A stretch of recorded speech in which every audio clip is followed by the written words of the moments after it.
Bonjour à tous, nous avons prévu deux sujets de discussion tout à l'heure pendant la troisième partie de votre émission Actu Matin. D'abord, cette exigence de l'OADA qui devrait entrer en vigueur dès janvier prochain qui touche la vie financière des églises, des mosquées et autres organisations non gouvernementales. Il faudra pour elles tenir une comptabilité rigoureuse désormais. Quelle est la finalité de cette décision? Nous ferons donc le débat, mais avant cela, dans la deuxième partie, je vais recevoir par ici Maurice Gbemenou, qui est acteur de la société civile, responsable d'organisation non gouvernementale. Il nous dira ce qu'il en sait de la législation en la matière, en tout cas pour ce qui concerne le Bénin. Ensuite, notre deuxième sujet de discussion, c'est à propos de la surpopulation carcérale. Au Bénin, les statistiques vous donnent le tournis. Un atelier de réflexion organisé le week-end écoulé a permis de noter que les capacités d'accueil des maisons d'arrêt au Bénin, évaluées au départ à 6000 personnes, ont été donc largement dépassées. Ces capacités posent véritablement problème quant aux droits des détenus. Quelle solution envisager? Dans ce cas précis, on en parlera. Bienvenue à tous.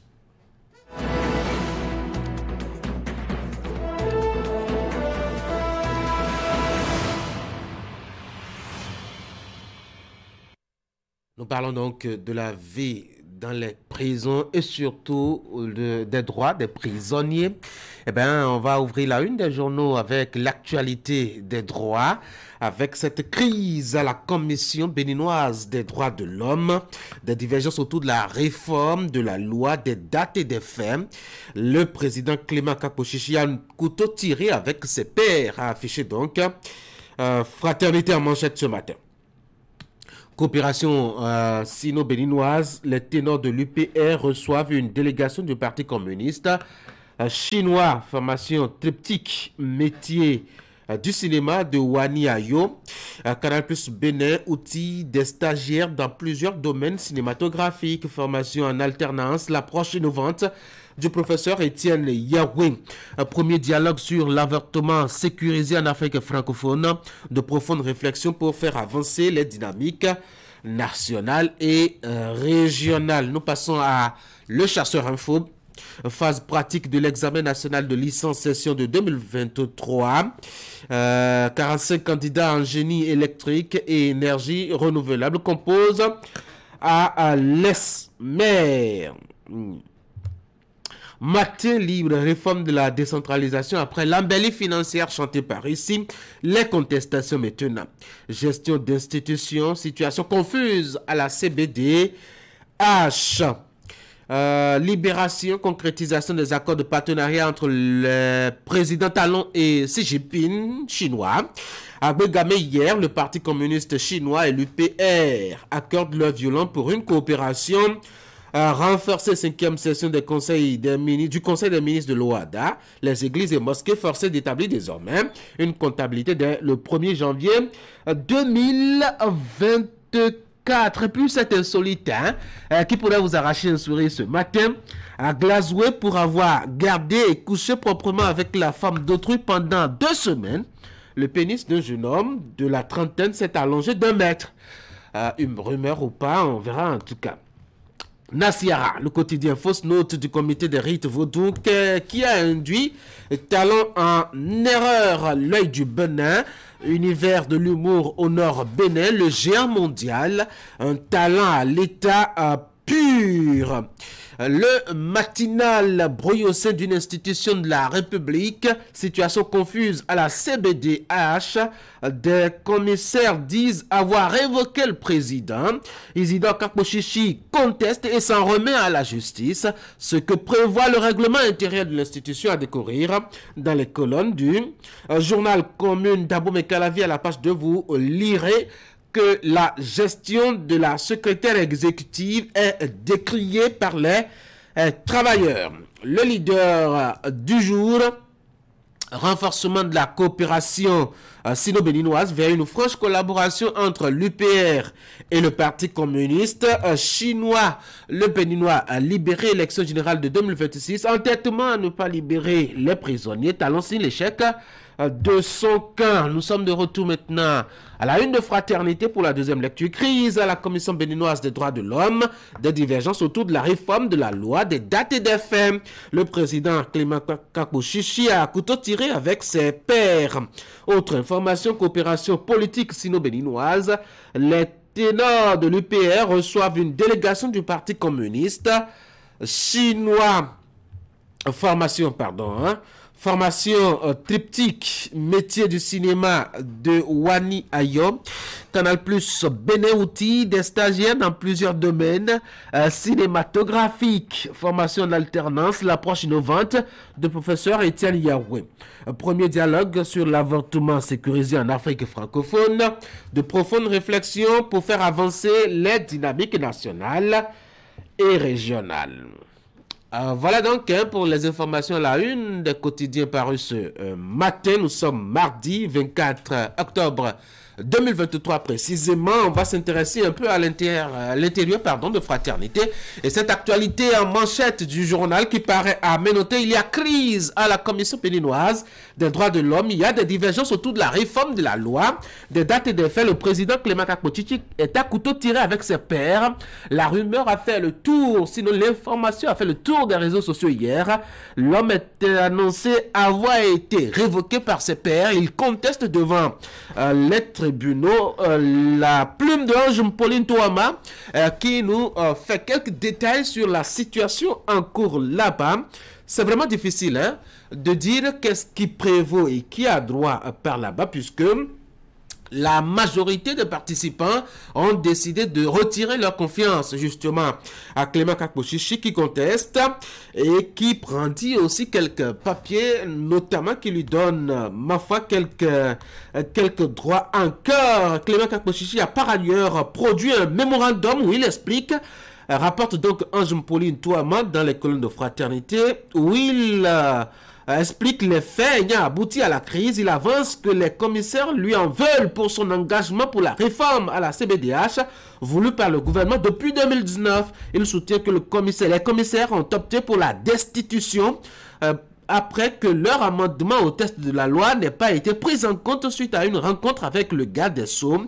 Les commissaires pétitionnaires ont cependant plaidé sur les points relatifs à la composition, au mode de sélection et de désignation et à la gouvernance de l'institution pour le maintien du statu quo et par conséquent la non prise en compte des recommandations du sous-comité et accréditation dont je joins le rapport en annexe de ce document acheté Fraternité.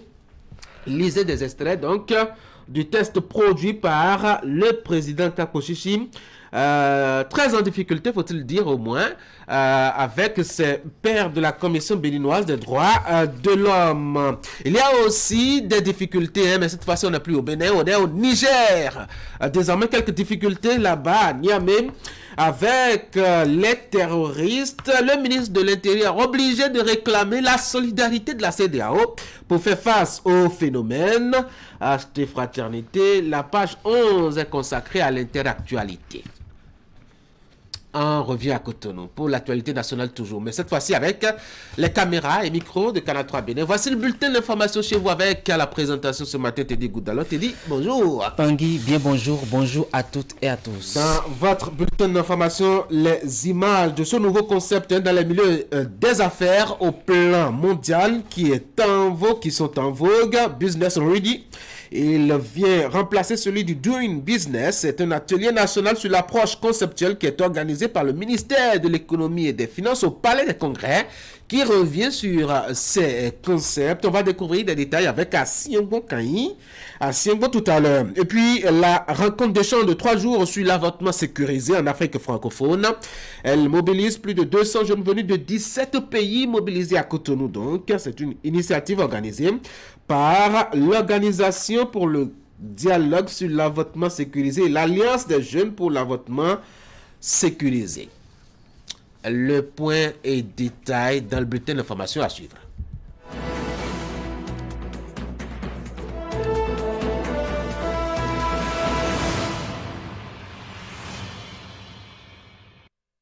Je vous en ai dit un mot tout à l'heure. Il y a un nouveau concept dans le milieu des affaires désormais.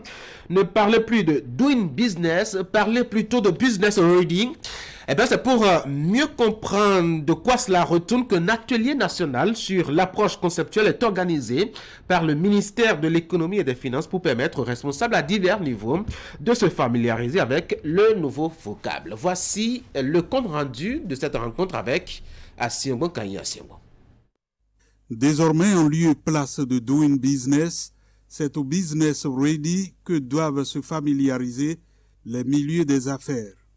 Le climat des affaires renaît ainsi et fait l'objet de cet atelier du 23 au 26 octobre autour du nouveau concept. L'initiative est du gouvernement béninois qui a sollicité à ce sujet la Banque mondiale. C'est pour cela que le ministre de l'Économie et des Finances, le ministre d'État, a demandé que la Banque mondiale dépêche sur Cotonou un expert qui connaît un peu cette matière-là pour pouvoir discuter avec les directeurs généraux dans un premier instant. Ensuite, les points focaux, membres des groupes techniques de travail sur la nouvelle méthodologie afin que nous apprécions ensemble les spécificités de cette nouvelle matière. BeReady se concentre sur les sujets organisés en fonction de la sécurité des entreprises. C'est donc une opportunité offerte aux participants venus de divers horizons. Cet atelier aujourd'hui est l'opportunité pour vous de vous familiariser avec la méthodologie, de poser vos questions et de vous préparer pour le prochain cycle de réforme. Nous n'avons pas de doute que le Bénin a ce qu'il faut pour relancer le momentum qu'il avait déjà démontré et le groupe de la Banque mondiale sera à vos côtés pour une mise en œuvre effective de vos ambitions. Le Bénin s'est hissé au fil des années parmi les meilleurs informateurs dans le monde. Ceci grâce à un engagement indéfectible des responsables de structures de mise en œuvre des réformes. Mesdames et messieurs, qui va loin ménage sa monture.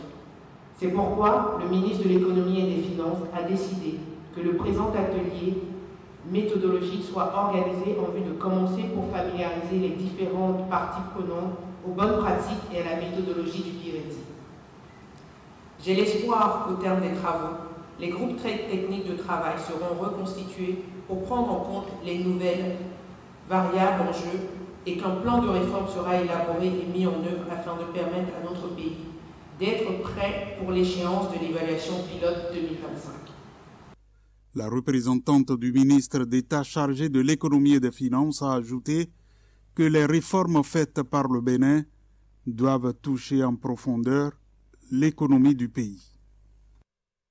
D'un ministère à un autre pour toujours parler d'une formation. Cette fois-ci, nous sommes avec le ministère de l'Énergie, de l'Eau et des Mines qui, à travers le contrôleur Bénin, outille les acteurs du secteur de l'énergie sur les matériels électriques de qualité, Teddy. Il s'agit bien évidemment d'une séance d'information et de sensibilisation des entrepreneurs, des architectes, des promoteurs immobiliers et bien d'autres acteurs de la chaîne des commandes publiques sur les matériels électriques de qualité. La rencontre a démarré hier lundi, ici même à Cotonou. Esther Tofa et Eder Hunkpevi nous donnent plus de détails. Entrepreneurs, architectes, promoteurs immobiliers, associations des consommateurs, acteurs de la chaîne de commande publique sont conviés à cette séance de sensibilisation sur le danger que représentent les matériels électriques de mauvaise qualité, surtout en ce qui concerne la sécurité des populations.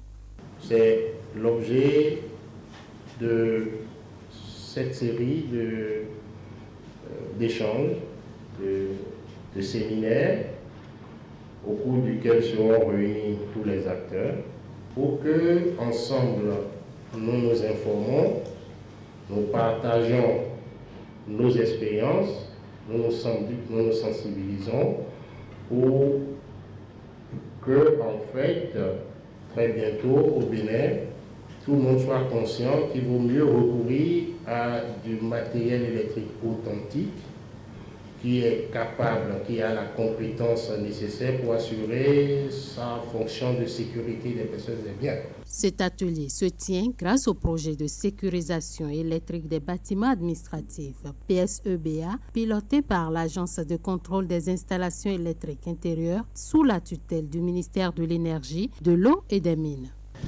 Entièrement financé par le budget national, ce projet s'inscrit dans le programme d'action du gouvernement 2021-2026 et a pour mission, entre autres, de contribuer par des actions à faire la promotion du matériel de qualité et assainir le marché local du matériel électrique.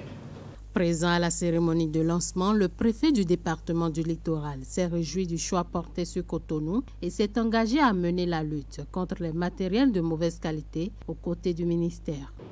Dès lors que dans vos recommandations, on parviendrait, si ce n'est encore le cas, à une réglementation qui nous permette de réprimer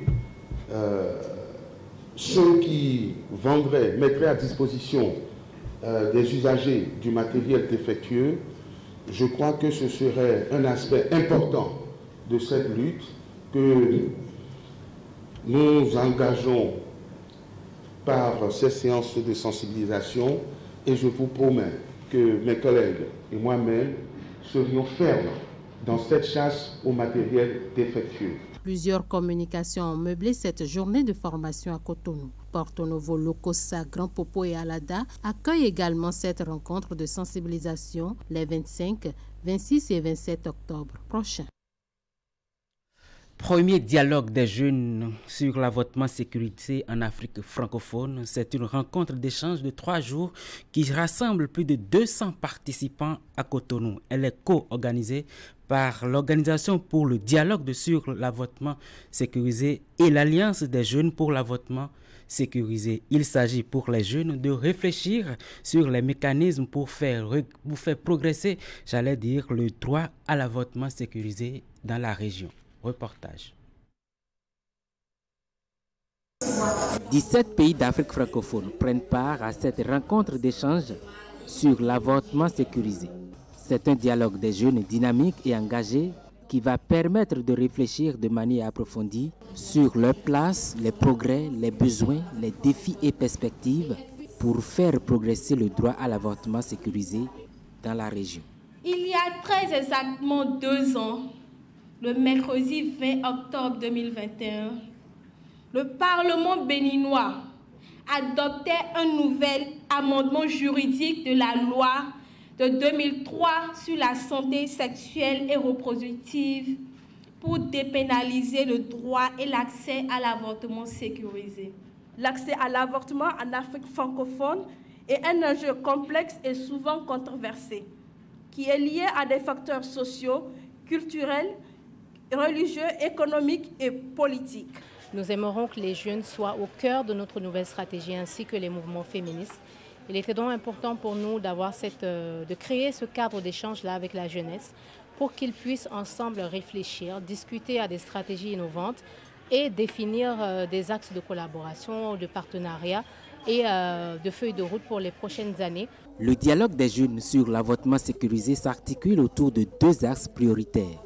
Faire avancer les piliers de l'agenda commun pour l'accès à l'avortement sécurisé pour les femmes et les jeunes de la région et renforcer les dynamiques nationales et régionales du mouvement des jeunes pour l'avortement sécurisé. Je considère que dans tous les pays présents, la législation est différente. Mais dans tous les cas, c'est important que la population et surtout les jeunes sont bien informés sur les droits et les possibilités. Je voudrais vous réitérer qu'il est impératif pour nous tous, gouvernements, organisations non gouvernementales, jeunes, partenaires techniques et financiers, de conjuguer nos efforts pour trouver les stratégies novatrices susceptibles de juguler la tragédie que constituent les grossesses non désirées et qui sont à l'origine des avortements à risque et partant des invalidités ou des décès que nous déplorons tous. Plusieurs travaux sont prévus pour meubler les 3 jours de la rencontre à Cotonou. Des panels avec des experts, des partages d'expériences de jeunes leaders, des ateliers interactifs et bien d'autres. L'avortement est un soin de santé essentiel pour ces jeunes qui sans doute sortiront de cette rencontre avec des propositions concrètes. Et puis pour finir, cette fois-ci en images, le maire de Cotonou, Luc Setonji Atropo, a signé une convention avec la ville de Deville en France. C'est bien pour la construction des infrastructures routières et scolaires dans certains arrondissements de Cotonou. Nous y reviendrons dans nos prochaines éditions. Eh bien, Tanguy Ngoï, ce sera tout pour ce matin. Merci Didier Goudalo pour la présentation de ce bulletin de l'information. Faut-il le dire, il y a de grands rendez-vous pendant la journée pour les grandes éditions. L'information sur Canal 3 Bénin, 13h, 19h30, 22h30. Suivez donc votre télévision, la meilleure à Cotonou, et informez-vous convenablement. Teddy, bonne journée. Merci Tanguy, bonne journée à vous également. Mesdames et messieurs, voici les sports ce matin.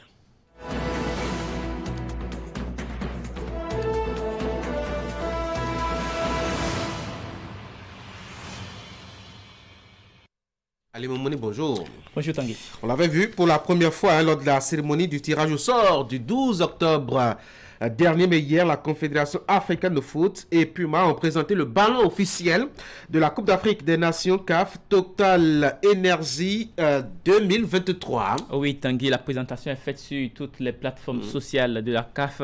Donc, Pokou est-il dénommé le ballon qui sera utilisé au cours de la 34e édition du plus grand événement sportif sur le sol africain a été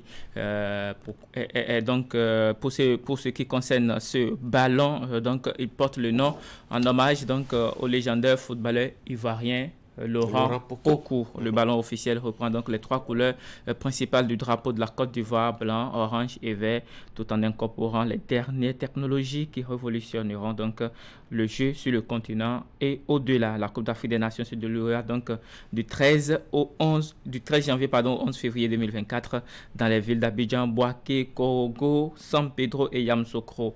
Et donc, pour ceux qui ne connaissent pas Laurent Pokou, c'est une icône du football ivoirien surnommé l'homme d'Asmara. Pokou est considéré comme l'un des plus grands joueurs de l'histoire du football ivoirien. Absolument. Il a fait aussi les bons moments, je dois dire, du football ivoirien avant même Didier Drogba et autres. Bien entendu, on se rappelle en 1970, face à l'Éthiopie, le joueur des éléphants avait réalisé un quintuplé qualifié donc son pays en battant au passage le record du nombre de buts marqués par un joueur lors d'un match d'une phase finale de la Coupe d'Afrique des Nations. Tout à fait, oui. Tout à fait. Allez, on parlait donc de la CAN là. Eh bien, les Guépards du Bénin n'y seront pas, mais on va quand même prendre des nouvelles de nos représentants à l'international. Oui, Tanguy, la plupart des internationaux béninois étaient en compétition ce week-end avec les différents clubs. Si la majorité a été remplaçant, il y en a qui n'ont pas eu le temps de jeu. Et voici l'écho des Guépards de ce mardi 24 octobre, présenté par Candide Mouhento. Une fin de semaine plus ou moins timide pour les Guépards du Bénin avec leurs clubs respectifs.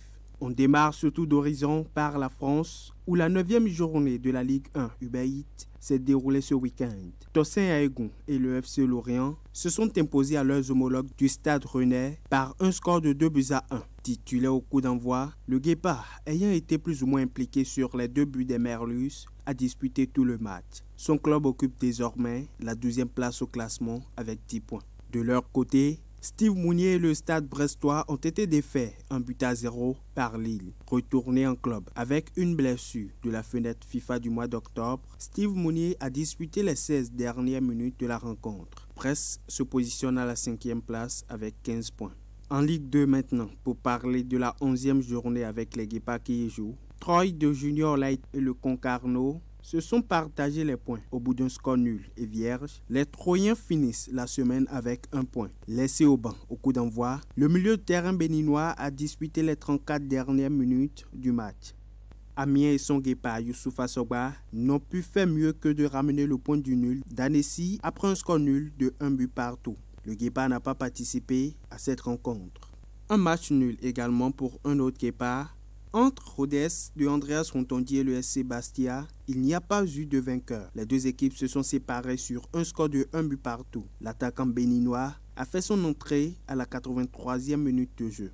Angers et Cédric Rontondi se sont imposés par un score de 2-0 à leurs homologues de Bordeaux. Titulaire au coup d'envoi, le défenseur béninois a disputé tout le match. On change de direction cette fois-ci, mais on reste toujours en Europe. En première division suisse, Yverdon de Mohamed Tidjani a été dompté 2-1 par Lucerne. Ceci à l'occasion de la 11e journée de championnat. Le défenseur béninois a suivi l'intégralité de la rencontre depuis le banc de touche. En Roumanie à présent, à l'occasion de la 13e journée de la première division roumaine, Farol Constanta et Universitatea Cluj se sont partagés les unités. Le défenseur béninois a disputé l'intégralité de cette rencontre.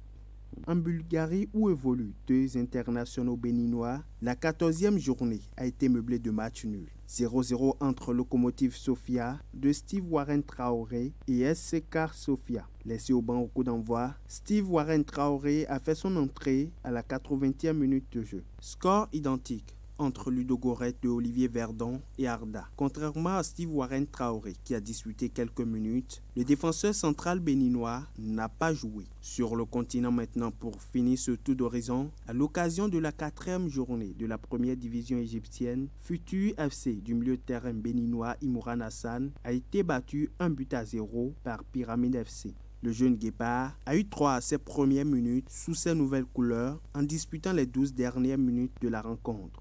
On reste en première division égyptienne pour parler de la défaite 5-1 de Soumkra SC du jeune milieu de terrain béninois Todo Doku devant le Zamalek SC. Le Guépard a fait son entrée en jeu à la 38e minute après la sortie sur blessure de l'un de ses coéquipiers. Et donc c'est l'essentiel à retenir concernant donc, les internationaux béninois qui évoluent à l'étranger. Tanguy, de fortune diverse pour ces joueurs. Ma foi, la plupart n'ont pas eu de temps de jeu, mais il y en a qui ont été quand même remplaçants au cours de ce week-end. Allez, on va parler de la messe mondiale footballistique avec la Champions League qui revient ce soir. Hein? Et sur le continent, il y aura la manche retour des quarts de finale de la African Football League. Oui, Tanguy, pour cette compétition de la African Football League, pour ce qui concerne les manches retour des quarts de finale, on va commencer donc par deux rencontres ce soir entre Al Ahly, qui était donc, je dirais, tenu en échec par Simba en déplacement du côté de la Tanzanie. C'était donc vendredi dernier. Al Ahly sera à domicile au stade de Caire face à l'équipe de Simba de la Tanzanie pour cette manche retour. C'est à partir de 15h et puis l'autre rencontre aura lieu, mettra aux prises Mamelodi Sundowns de l'Afrique du Sud à Petro Luanda. Mamelodi Sundowns qui avait pris une belle option lors de la manche aller en s'imposant sur le score de 2-0. Donc, on va passer sur le vieux continent et parler de la 3e journée de la Ligue européenne des champions. Ce soir, démarre donc cette 3e journée avec Galatasaray à partir de 17h45 face au Bayern Munich. Il y aura donc la rencontre Inter-Salzbourg à la même heure. Puis à 20h, Union Berlin sera l'adversaire de Naples. Séville accueillera Arsenal. Et Braga sera face au Real Madrid, Racing Club de Lens, qui s'était imposé aux Gunners d'Arsenal lors de la 2e journée. Accueilleront le PSV Eindhoven en France. Et puis Benfica jouera contre la Real Sociedad. Et pour finir avec ces rencontres de la 3e journée prévue pour ce mardi, Manchester United sera à domicile. C'est bien sûr à Old Trafford face à l'équipe du Copenhague. Tanguy. C'était donc les infos sportives. Oui. Merci beaucoup d'être passé sur l'Actu Matin. À demain. À demain. Passez une très bonne journée. Mesdames et messieurs, voici notre invité ce matin.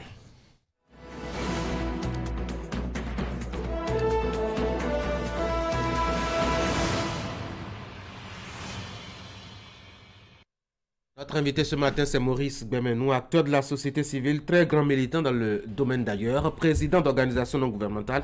Monsieur Bemenou, bonjour. Bonjour, monsieur le journaliste. Bienvenue sur l'Actu Matin. Merci bien. Beaucoup sont surpris, certains même indignés parce qu'il est envisagé une comptabilité obligatoire pour les ONG dans l'espace OADA dès janvier prochain. Pourtant, ce n'est pas nouveau. Le Bénin, même en avance, les ONG tiennent une comptabilité, ont même eu un régime fiscal au Bénin. Oui, monsieur le journaliste, je vous en prie. Merci déjà pour cette opportunité que vous m'offrez pour échanger avec vous sur ces questions. Effectivement, le Bénin est en avance. Vous savez, l'OADA, c'est une organisation africaine qui regroupe 17 pays et qui a pour vocation donc d'harmoniser la gestion comptable des structures, des organisations, des entités économiques comme non étatiques. Mais il faut reconnaître que c'est en décembre dernier que à l'issue de la 53e session à Niamey, le 21-22 décembre 2022, que les ministres en charge donc, de ces questions de nos pays se sont regroupés pour définir, et disons, un autre acte qui prend maintenant en compte les acteurs non étatiques. Sinon, avant, ils n'étaient pas donc, dans le visuel donc, de l'OHADA. Et en réalité, quel est l'objectif? L'objectif, fondamentalement, c'est d'amener les organisations de la société civile et certains nombres dont nous allons parler tout à l'heure, de revoir leur comptabilité pour que, d'élaborer des états financiers pour que cela reflète l'image fidèle donc de la trésorerie, pour que, parce que dans disons cette gestion, beaucoup de choses peuvent se passer et qui peut aussi amener à déstabiliser les nations. Donc les gens ont voulu contrôler un peu et comment ça s'organise, comment cette comptabilité s'organise au niveau des acteurs non étatiques. Et c'est comme ça que cette résolution, cet acte a été pris par l'OHADA en décembre. Mais ça rentre en vigueur, ça prend effet vraiment à partir du 1er janvier 2024. Alors on a dit, le Bénin, il est en avance. Quel est le régime fiscal ou la situation des ONG au Bénin? Ok, bon, en parlant donc du régime fiscal au Bénin, c'est le Code général des impôts. Vous prenez à partir de l'article 141 et suivant, ça décrit les règles ou bien le mécanisme qui organise donc la fiscalité au niveau donc des ONG. Fondamentalement, c'est les retenues à la source. Okay. Ça veut dire quoi? Vous êtes une organisation non gouvernementale, vous menez des activités, vous recrutez peut-être des consultants sur des projets, etc. Donc, il y a l'AIB qu'il faut prélever sur ces retenues. Donc, comme on ne fait pas des activités économiques et de abus lucratifs pour gagner donc de l'argent, il y a un régime spécial qui est destiné donc à ça. Vous avez des emplois que vous avez déclarés au niveau donc de la Caisse nationale de sécurité sociale. Donc il y a des obligations face donc à cet état de choses où vous devez payer par exemple versement patronal, vous devez payer des impôts sur les salaires que vous payez donc à vous. Donc c'est déjà organisé au Bénin et de plus en plus et les ONG donc se mettent en règle déjà au Bénin pour répondre à ces obligations. Donc ce n'est pas nouveau en réalité et au niveau donc, des organisations de la société civile au Bénin. Mais qu'est-ce qui fait peur depuis hier, il y en a qui ne dorment plus, hein? Oui, bon, je suis d'accord. Lorsqu'on aborde des réformes, c'est toujours difficile donc au commun et des mortels de se plier facilement parce qu'ils ne comprennent pas. Donc, la première étape, c'est de pouvoir s'approprier, de pouvoir comprendre quels sont les tenants et aboutissants donc, de ces obligations. En réalité, ce n'est pas compliqué.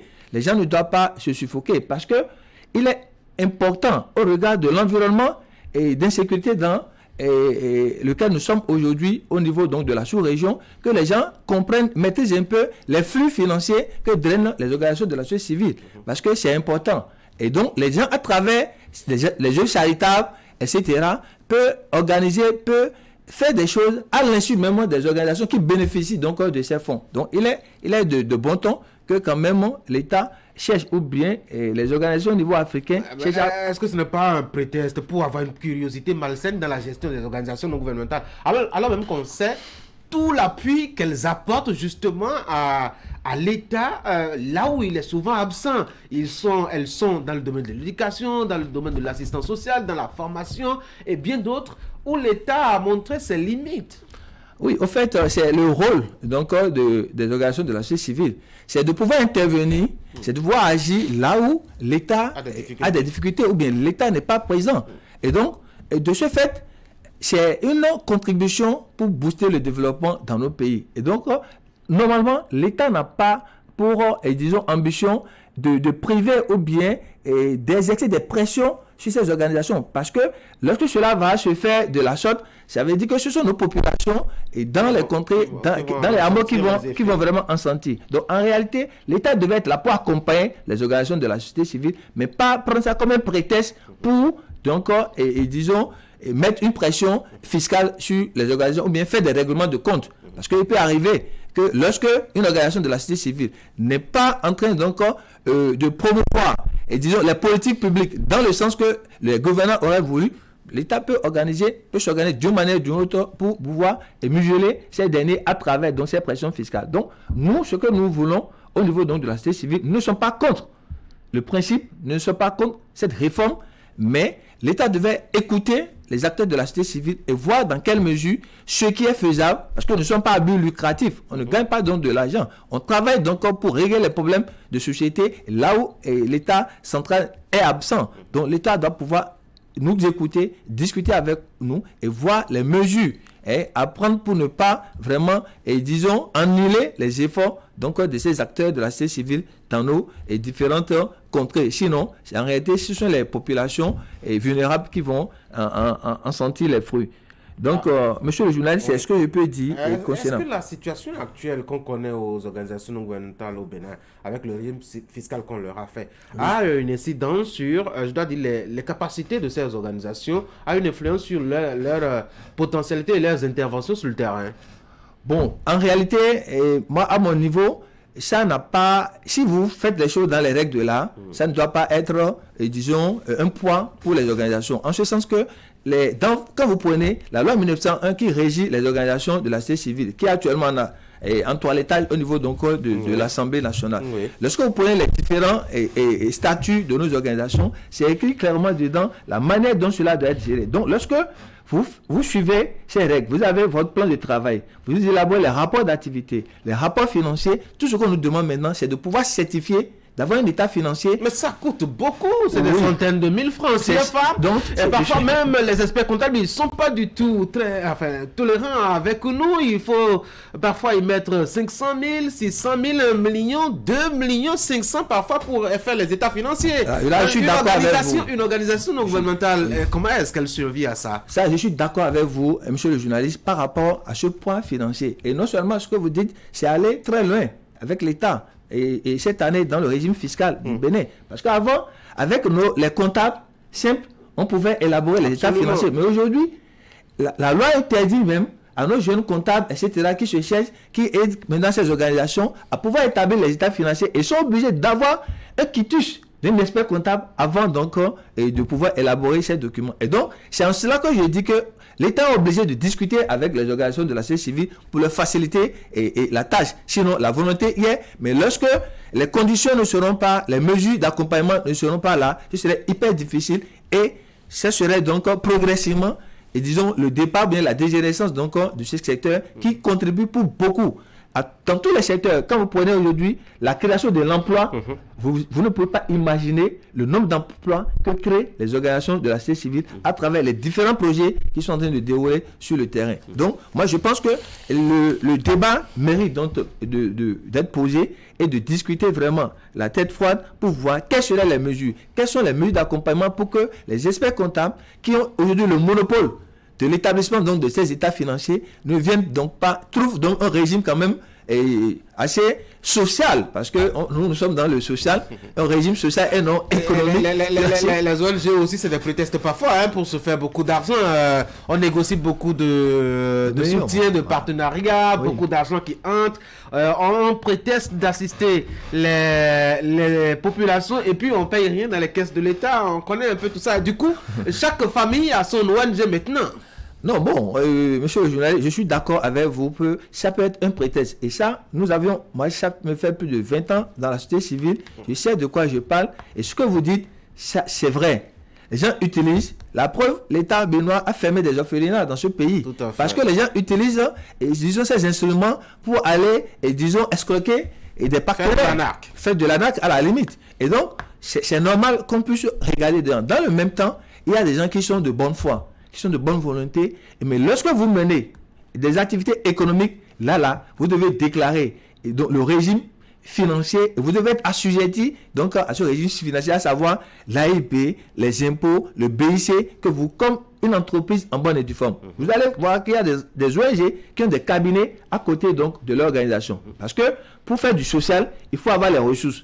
Et donc, quand vous créez une activité économique, vous devez déclarer officiellement et avoir un registre de commerce pour cette activité commerciale que vous menez, mais pas utiliser le nom d'une ONG pour aller faire donc capture donc des ressources à l'extérieur et ne pas, disons, payer donc les impôts y afférents. Donc nous sommes conscients de cette situation et au sein donc de la société civile, parce qu'il y a des brebis gareuses et nous devons travailler pour pouvoir assainir également le milieu pour que l'État puisse savoir vraiment ceux qui sont dans le vrai et ceux dont la trésorerie reflète la réalité, l'image de ce qu'ils font, et cela doit permettre également aux partenaires, parce que c'est ça qu'on ne dit pas aussi. Lorsque vous tenez votre comptabilité à jour, vous êtes à jour vis-à-vis de tout ça, les partenaires, ils ont beaucoup plus confiance en votre organisation, et là, ils savent qu'il y a une traçabilité de la gestion. Ce n'est pas qu'on vous remet de l'argent et ces ressources-là, ça va construire votre maison, ça va acheter vos véhicules, ça va s'enrichir ou bien à faire du blanchiment d'argent.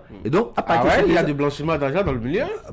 Il y a du blanchiment, il faut avoir le courage de le dire. Il peut y avoir. C'est quoi le blanchiment? C'est lorsque les gens utilisent les fonds et disons, à des faits qui ne sont pas destinés. Ou bien vous avez des crimes, ou bien vous participez à des crimes, ou bien des détournements, et vous utilisez ces fonds pour faire des actes de générosité. C'est déjà donc du blanchiment d'argent. Donc c'est possible que ça puisse exister. On n'a pas fait d'enquête, d'études dans le milieu, mais je sais que dans le réseau, dans le milieu, on sait ce qui se passe, on se connaît. J'ai été un peu surpris que les fondations ne soient pas vraiment visées aussi. Est-ce que vous avez remarqué ça? Non, en fait, les fondations aussi sont concernées, même les églises. Les réflexions sont en cours. Oui, pour les églises, on en parlera, mais concentrons-nous déjà sur les ONG et les fondations. Pour le moment, quand vous prenez l'acte uniforme de la date de décembre qui demande donc à ces acteurs non étatiques et à but non lucratif de se conformer, vous allez voir qu'il y a les organisations, il y a les associations, il y a les autres professionnels. Il y a également donc des fondations et assimilées. Donc ça veut dire que tous ceux qui sont dans ce milieu, qui opèrent et de abus non lucratifs sont concernés donc par ces réformes. Et donc les fondations, ça peut être aussi un gros maillon donc du blanchiment d'argent. Parce que eux ils drainent des milliards. On dit fondation. Et vous imaginez, c'est des dons. Là, il n'y a pas de retour. C'est un don. Et donc c'est à travers des legs. Et vous voyez que beaucoup de choses peuvent se passer dans cet environnement de dons et de legs et de subventions qu'on ne maîtrise pas toujours les sources et les destinations. Donc il faut leur envoyer le contrôle financier, il faut leur envoyer les comptables, il faut leur envoyer les experts. Non, on n'a pas besoin. L'État déjà, il y a la loi 2018-17 du 25 juillet 2018 qui établit le champ de la lutte contre le blanchiment des capitaux et le financement des terroristes. Donc, à travers déjà ces lois, les ONG, les fondations et assimilés savent ce qu'ils doivent faire. Parce qu'à travers la CENTIF, c'est dit dans les textes que lorsque vous avez une subvention de 500 000 francs seulement, mon frère, monsieur le journaliste, si une ONG bénéficie d'un appui, d'un partenaire, de quiconque, de 500 000, il a l'obligation d'aller déclarer ça au niveau donc de la CENTIF, qui est la cellule d'analyse du traitement des informations financières au Bénin. Et là, vous êtes quitte. Donc, en tout moment, les gens peuvent passer et dans vos registres. Est-ce qu'on ne devient pas un peu fébrile là, le prétexte de l'insécurité, c'est-à-dire on veut fouiller même jusque, désolé de le dire comme ça, on veut fouiller même juste dans nos dessous pour voir comment est-ce que nous respirons. Non, en fait, lorsque vous avez le cœur tranquille, votre conscience ne vous gêne pas dans l'activité que vous menez. Moi, je n'ai pas d'inquiétude par rapport à ça. Mais l'État aussi ne doit pas, c'est pourquoi il dit qu'il ne doit pas utiliser ces instruments pour faire des règlements de compte vis-à-vis donc des organisations de la société civile. Sinon, ce serait donc la catastrophe. Absolument. Oui. Maurice Gbemenu, merci d'être venu sur Actu Matin. Merci. Un mot pour finir rapidement. Un mot pour finir. Aujourd'hui, nous sommes en train donc de parler des réformes au niveau donc des organisations de la société civile. Et nous, au niveau de notre réseau, nous prenons ça comme, disons, un accompagnement pour que les organisations de la société civile puissent se professionnaliser. Parce qu'il ne sert à rien d'être dans un foutou et de ne pas savoir où son boulot. Spécialiste de tout. Donc il faut se spécialiser, il faut se professionnaliser. Donc nous travaillons à cela. Et à l'étape actuelle, nous ne devons pas prendre donc ces réformes comme un bateau sur notre tête, mais on doit travailler à s'approprier les documents, à comprendre, à faire donc des formations qu'il faut à nos comptables pour que dans la traçabilité, dans la comptabilité que nous menons, dès que n'importe qui, l'État ou les partenaires descendent dans nos organisations, ils puissent comprendre que nous sommes dans le vrai et non dans le faux. Maurice Gbemenu, merci beaucoup d'être venu sur Actu Matin. Merci, monsieur. De la société civile, on parlait un peu de ce nouveau régime auquel sont soumises les organisations de la société civile, les ONG notamment, pour être un peu plus précis avec cette décision donc de l'OADA de les contraindre à un service de comptabilité rigoureux, notamment à partir de janvier 2024. Bonne journée à vous. Merci, monsieur le journaliste. Mesdames et messieurs, on va marquer une pause maintenant.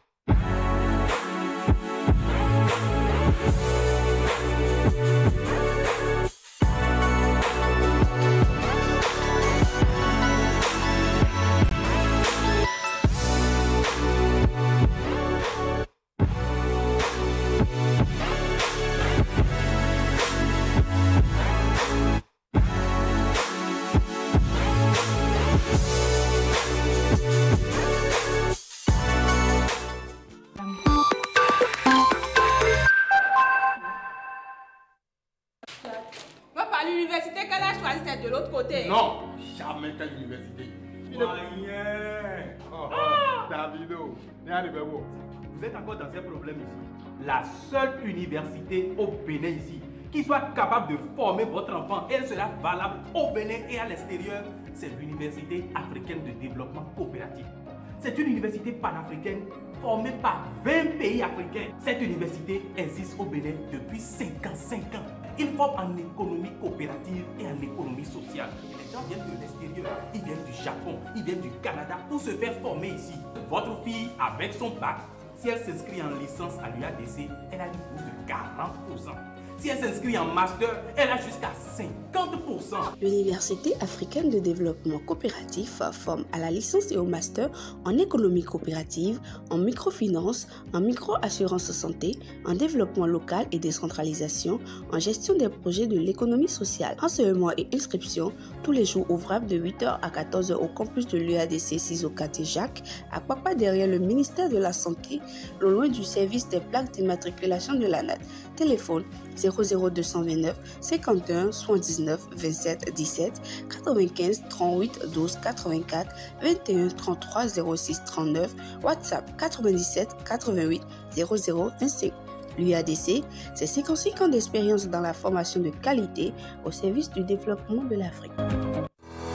Vous nous avez fait confiance, nous aussi. Vous nous avez adoptés, nous aussi. Merci d'avoir choisi Air Froid. Ainsi, nous avons amélioré pour vous la qualité de nos climatiseurs. Nous avons développé une marque 100% écologique conçue spécialement pour notre climat tropical avec une basse consommation d'énergie électrique. Vous êtes en zone de baisse de tension? Adoptez le climatiseur Air Froid Inverteur, spécialement conçu et amélioré pour supporter de fortes baisses de tension. Visitez notre showroom à Cotonou, à 100 mètres de l'église Saint-Jean. Air Froid. Des climatiseurs à basse consommation d'énergie électrique. Contact 61 17 63 77. Site web airfroidbenin.com.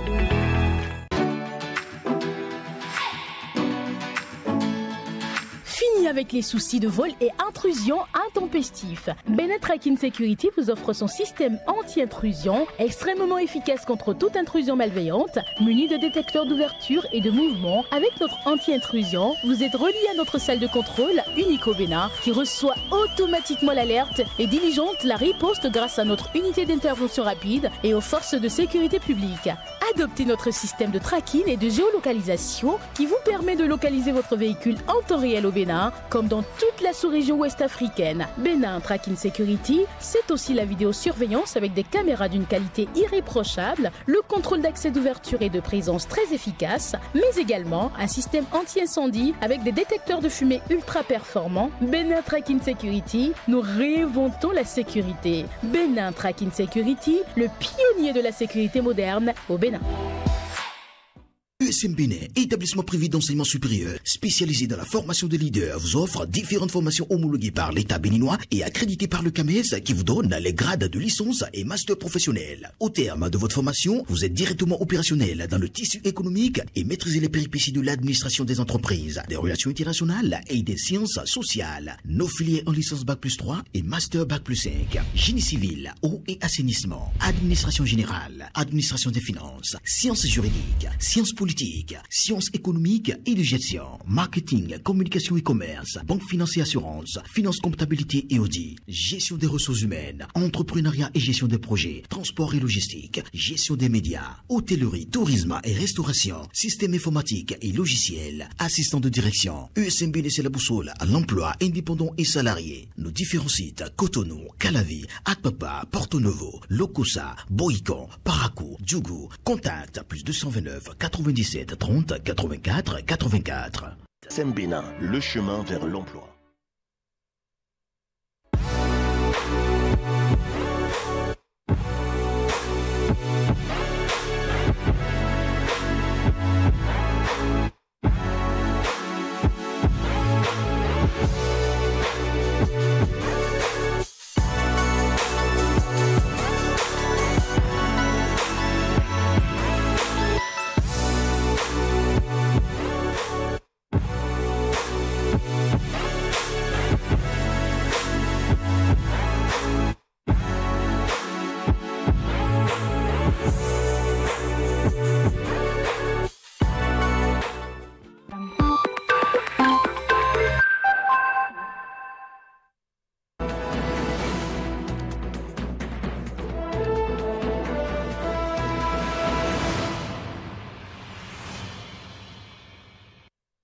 C'est la troisième partie d'Actu Matin, c'est l'instant débat. Nous avons deux sujets sur le plateau pour le plateau de discussion, donc avec des acteurs qui sont bien présents. Vous connaissez les traditionnels.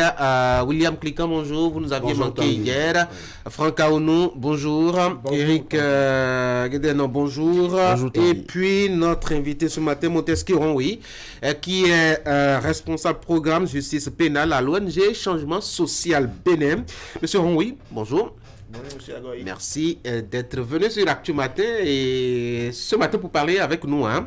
Je dois dire, ce qui concerne la surpopulation carcérale, puisque c'est le deuxième sujet qu'on va évoquer, mais avant cela, on va s'intéresser un peu à cette curiosité, je dois dire, de l'espace OHADA, des ministres de l'espace OHADA, cette curiosité vis-à-vis des églises et des mosquées. C'est vrai qu'au Bénin, on avait déjà un pas en avance sur cette affaire-là. Désormais, eh bien, ces structures de la foi obligées de tenir une comptabilité.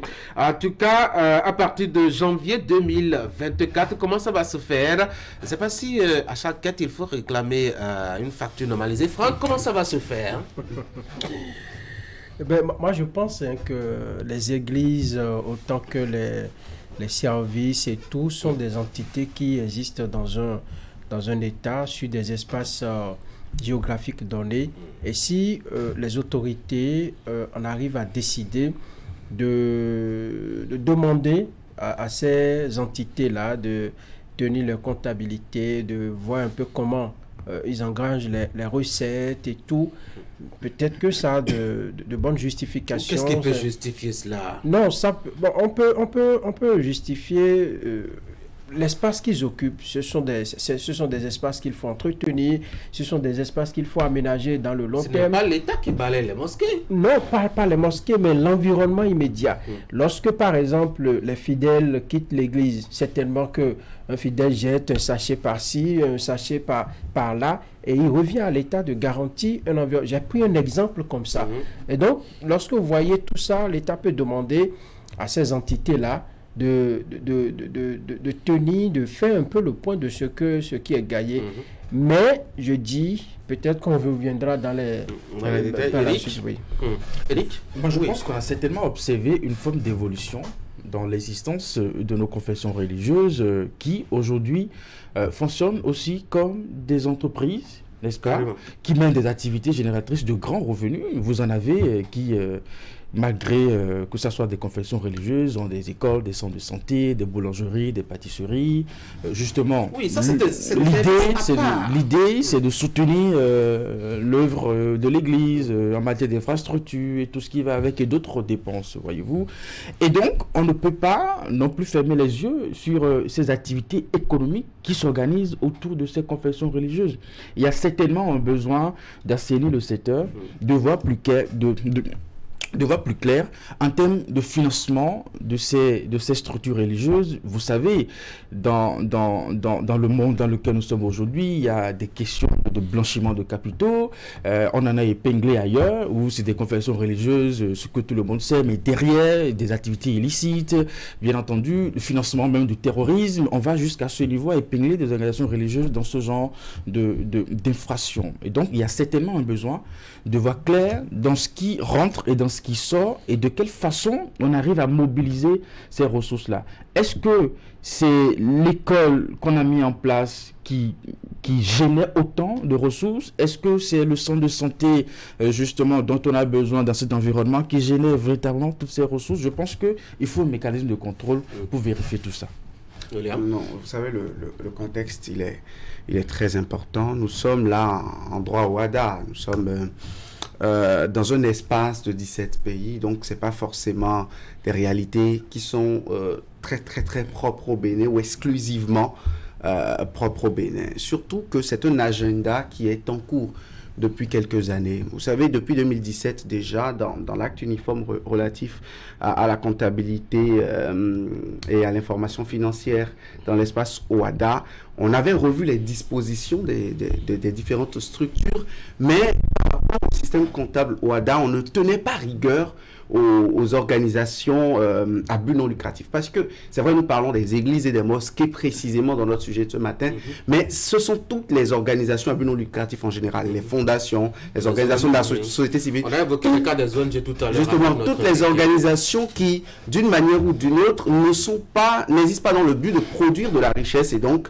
ne peuvent pas être taxées de la même manière. Donc c'est dans ce contexte que l'acte uniforme de décembre dernier a complété la disposition de 2017 pour essayer de régir d'une manière ou d'une autre. Parce que Eric l'a rappelé, le monde évolue et les réalités évoluent. Ils sont des associations selon la loi de 1901, donc pas forcément, les entrées ne répondent pas forcément aux réalisations. Parfois, il peut y avoir plus d'entrées que de réalisations, plus de réalisations que d'entrées. Parce que vous n'allez pas demander à une église de construire, je ne sais pas, des écoles, des hôpitaux sur seulement les fonds payés les dimanches. Vous n'allez pas dire que quand une organisation dispose d'un hôpital ou dispose de certains biens, d'une école confessionnelle, que ça est financé directement. Et dans l'école confessionnelle, il n'y a que des rentrées de devises s'effectuent. Donc, moi, je pense que c'est ce cadre général. Et deuxième, ne l'oublions pas, c'est depuis décembre dernier que cela a été adopté au Conseil des ministres à la 53e session. Et des organisations s'y accommodaient déjà. Moi, j'ai assisté, par exemple, aux travaux de l'AMSES, l'organisation, la fêtière des centres de formation et des formations sanitaires, sociales et confessionnelles, qui déjà depuis la mi-juin ou la mi-août, je ne me souviens plus, avait déjà réuni ses comptables et les formait, ils se préparaient même déjà à recevoir les logiciels, un peu tout. Donc eux-mêmes, ils sont conscients d'une manière ou d'une autre que dans le cadre de l'exercice de leur activité, il leur arrive... Ils sont conscients ou bien ils se plient à une exigence qu'on leur fait? Ils se plient à une exigence dont pour moi, ils remarquent un peu la pertinence. Parce que je crois que la loi au Bénin, le plancher c'est 500 000 si je ne me trompe. La loi demande que déjà, si vous avez un financement d'un actrice ou d'un philanthrope qui atteint déjà 500 000 francs en tant qu'organisation de la société civile, il faut aller à la CETIF pour déclarer justement ce financement, parce que ce financement va réaliser des choses dans l'économie dite sociale, une économie qui échappe un peu aux règles de l'économie capitaliste que nous connaissons. Monsieur oui. Qu'est-ce que ça vous inspire, ce débat? Je lis Église, mosquée, etc. a tenu comptabilité dès janvier 2024. A priori, pour une structure sérieuse, il est de bon ton qu'on tienne une comptabilité. C'est quoi? Quand on vient vous donner 2 culottes, 3 chemises, il faut que le comptable vous fasse signer cela? Parce que c'est quand même une église, c'est une assistance. Quand bien même c'est une église, c'est une assistance, je dis, pour une structure sérieuse, il faut forcément tenir une comptabilité. Cela va de soi, c'est de logique en réalité. Parce que nous sommes dans un monde aujourd'hui où, pour se couvrir, se protéger également, il faut assurer une traçabilité de tout ce qui se fait. Autant on assure une traçabilité administrative, autant on devrait également assurer une traçabilité financière. Parce que demain, s'il y a un problème, comment on fait pour pouvoir justifier tout ce qui a été fait avec les fonds potentiellement reçus? C'est de ça. Oui, mais le danger, justement, et c'est ça qui fait sourire et se braquer certains, le danger, c'est qu'on en arrive à une fiscalité bien précise et qu'on dise, bon, désormais, puisque vous avez fait entrer 500 000, bon, donnez 498 000 aux pauvres qui n'ont pas à manger, mais les 2000, remettez-nous les francs. Et là, l'État est en train de ponctionner sur ce qui devrait aller directement aux populations. Non, pas du tout. Vous avez fait la part des choses d'ailleurs. Vous avez dit ce qu'on a donné aux populations. Il reste 2000 francs. Donc c'est 500 000 francs CFA qu'on a donné aux populations, pas 498 000. Non, mais ces populations-là doivent aussi contribuer à la construction du pays. Tout le monde doit contribuer à la construction du pays. Et vous voyez, il y a eu, dans un passé très récent, il y a une église qui a été déchirée par une profonde crise et tout tournait en fait autour de l'argent. Est-ce que la crise s'est arrêtée même? Ça continue, je crois. J'espère que Dieu a pris le pas sur les problèmes pécuniaires et tout, mais tout tournait autour de l'argent. On m'a pris la caisse est avec désormais, ainsi de suite. Ça voudrait dire que c'est de l'argent qui est brassé dans ces milieux-là. C'est vrai ce que vous avez dit du point de vue disons de la foi, du point de vue de l'assistance religieuse et tout, on devait remettre tout. Mais vous savez que dans ces églises, il y a des gens qui sont éternellement pauvres. Et il y en a qui sont éternellement riches.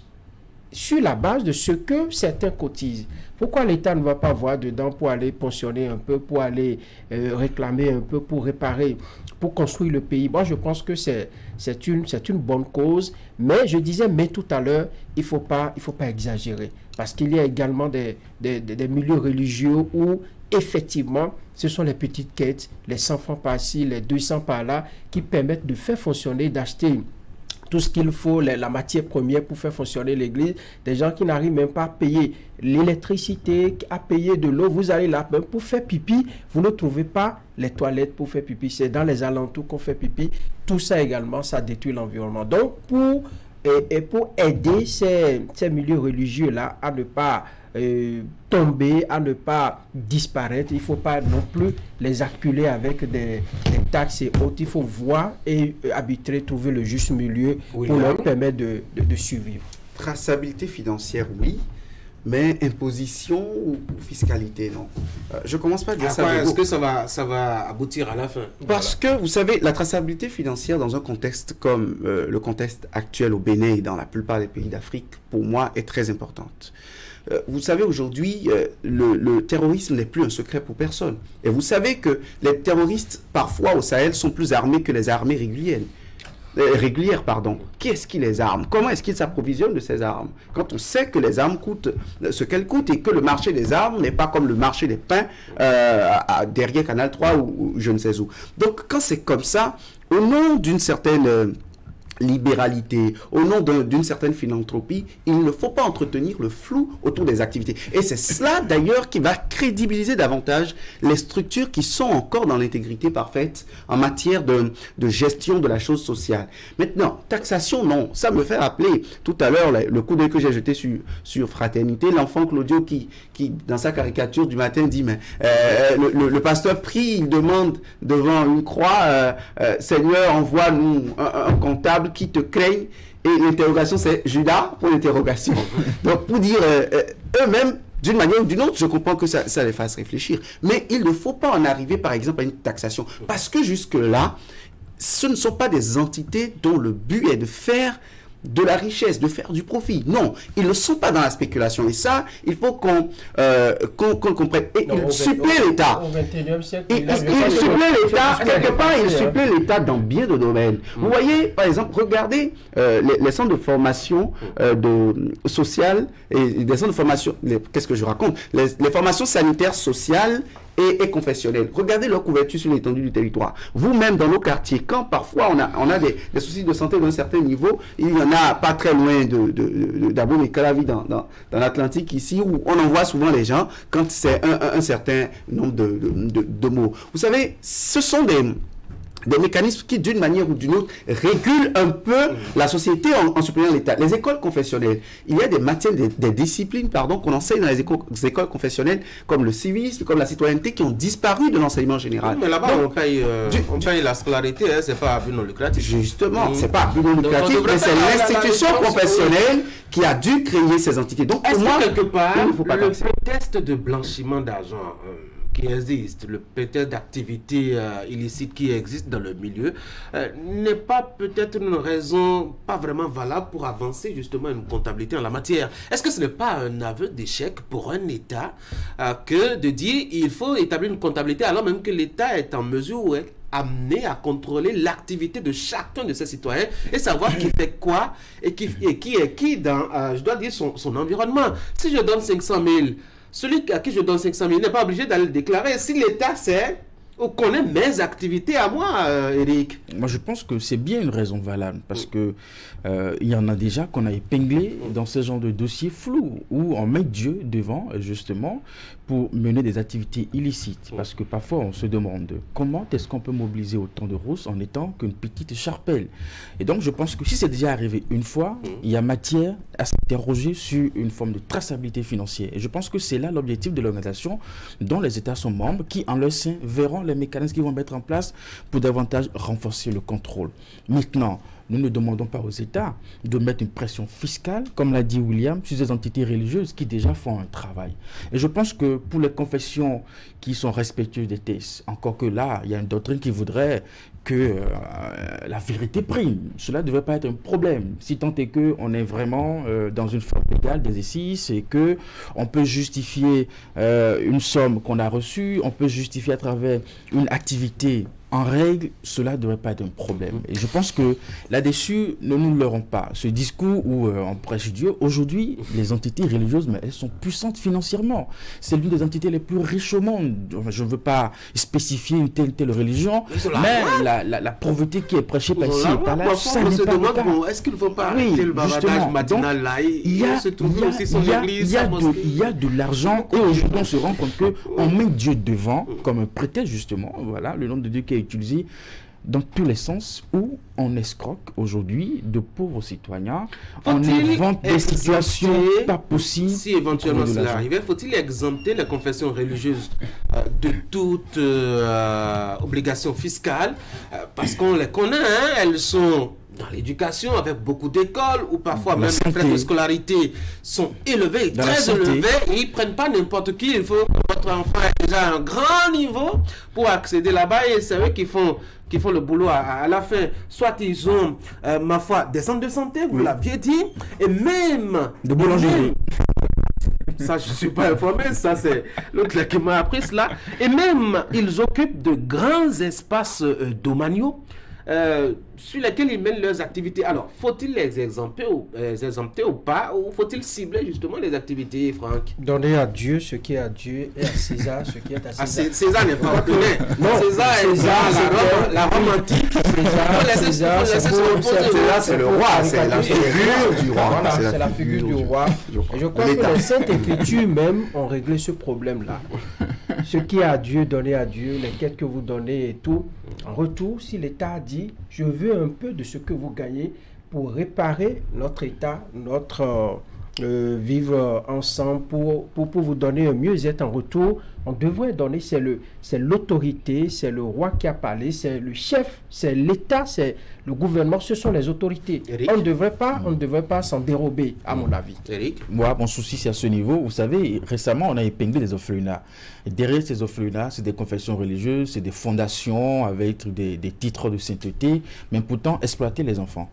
Voyez-vous, donc je pense que autant on a besoin de renforcer ces mécanismes de contrôle autour de ces confessions religieuses. L'objectif, je le rappelle, n'est pas d'imposer encore plus une pression fiscale. Moi, je pense qu'il faut faire attention parce que ces organisations n'ont pas des sources de financement outre mesure. Hein. Il faut qu'on s'attarde là-dessus. On a peut-être engrangé, je ne sais pas combien de dîmes ou d'offrandes dans une église ou dans une mosquée, avoir une quantité d'aumônes donnée, mais pendant que les gens viennent à tour de rôle chez l'imam, lui demander la pitance quotidienne, personne n'est là et il n'y a aucune obligation pour l'imam de communiquer sur le nombre de personnes. Il a donné sa vie à Allah. Allah lui a demandé, justement, au nom des 5 piliers, lui a demandé de faire régulièrement le monde. Et justement, au nom de cette foi qu'il exerce, prêtez lui aussi une certaine bonne foi dans l'aisance qu'il doit avoir. Parce que le risque, c'est de les considérer comme des sociétés commerciales, de les considérer comme des structures lucratives et de les taxer. Si déjà l'entrepreneur qui fait assez de profit devant la TVA, devant les différentes impositions a des difficultés, je ne sais pas si c'est une entité à but non lucratif qui peut résister à l'armada de dispositions fiscales. Et deuxièmement, les fonctions des entités à but non lucratif dans un État, moi je pense qu'il faut les regarder. Quelque part, l'État est absent dans bien de domaines que ces gens-là suppléent. Et pour ça, il ne faut pas aller tout de suite dans le profit, dans le gain. Maintenant, quand vous dites que certains blanchissent, c'est pas faux. Quand vous dites que certains font du faux, c'est pas faux. Mais l'État ne peut pas contrôler sans la comptabilité. La comptabilité permet à l'État de voir clair, mais ne nous y laissons pas. Vous en avez dans l'intelligence, c'est très fertile, et qui, pour contrôler justement de l'État en termes de fiscalité, vont créer des organisations et derrière gagnent des marchés justement au nom de ce que c'est une organisation, justement, nous faisons des œuvres de bienfaisance, nous aidons les enfants, mais derrière mène des activités économiques. Comment on peut faire la part des choses à partir de cet instant? Je pense que c'est une question qui...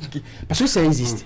Absolument. Allez, parlons maintenant de loi, parlons de droit, de loi. Lui, il porte bien son nom, Montesquieu. Oui. Il est avec nous. Il est surtout invité pour notre deuxième sujet. bien la surpopulation carcérale, comment est-ce que surtout on peut comprendre qu'aujourd'hui les chiffres sont aussi renversants dans le domaine. Alors, nous avons des espaces carcéraux qui ont prévu accueillir environ 6000 personnes. Aujourd'hui, on est à 3-4 fois ce chiffre-là et ça continue. Hein. Je crois que ce week-end, dans le département du Mono, on est allé encore ramasser à la pelletée quelques personnes supposées ou présumées cybercriminelles. Donc, ça continue. Monsieur, oui, comment est-ce qu'on peut s'expliquer cette surpopulation?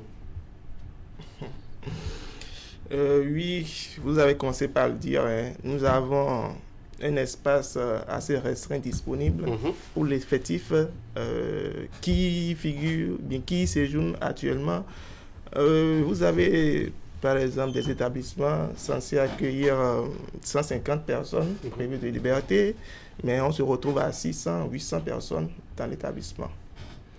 Donc la question de la surpopulation carcérale, elle est évidente, elle existe et puis elle ne date pas d'aujourd'hui. Nous crions cela depuis des années et ça demeure.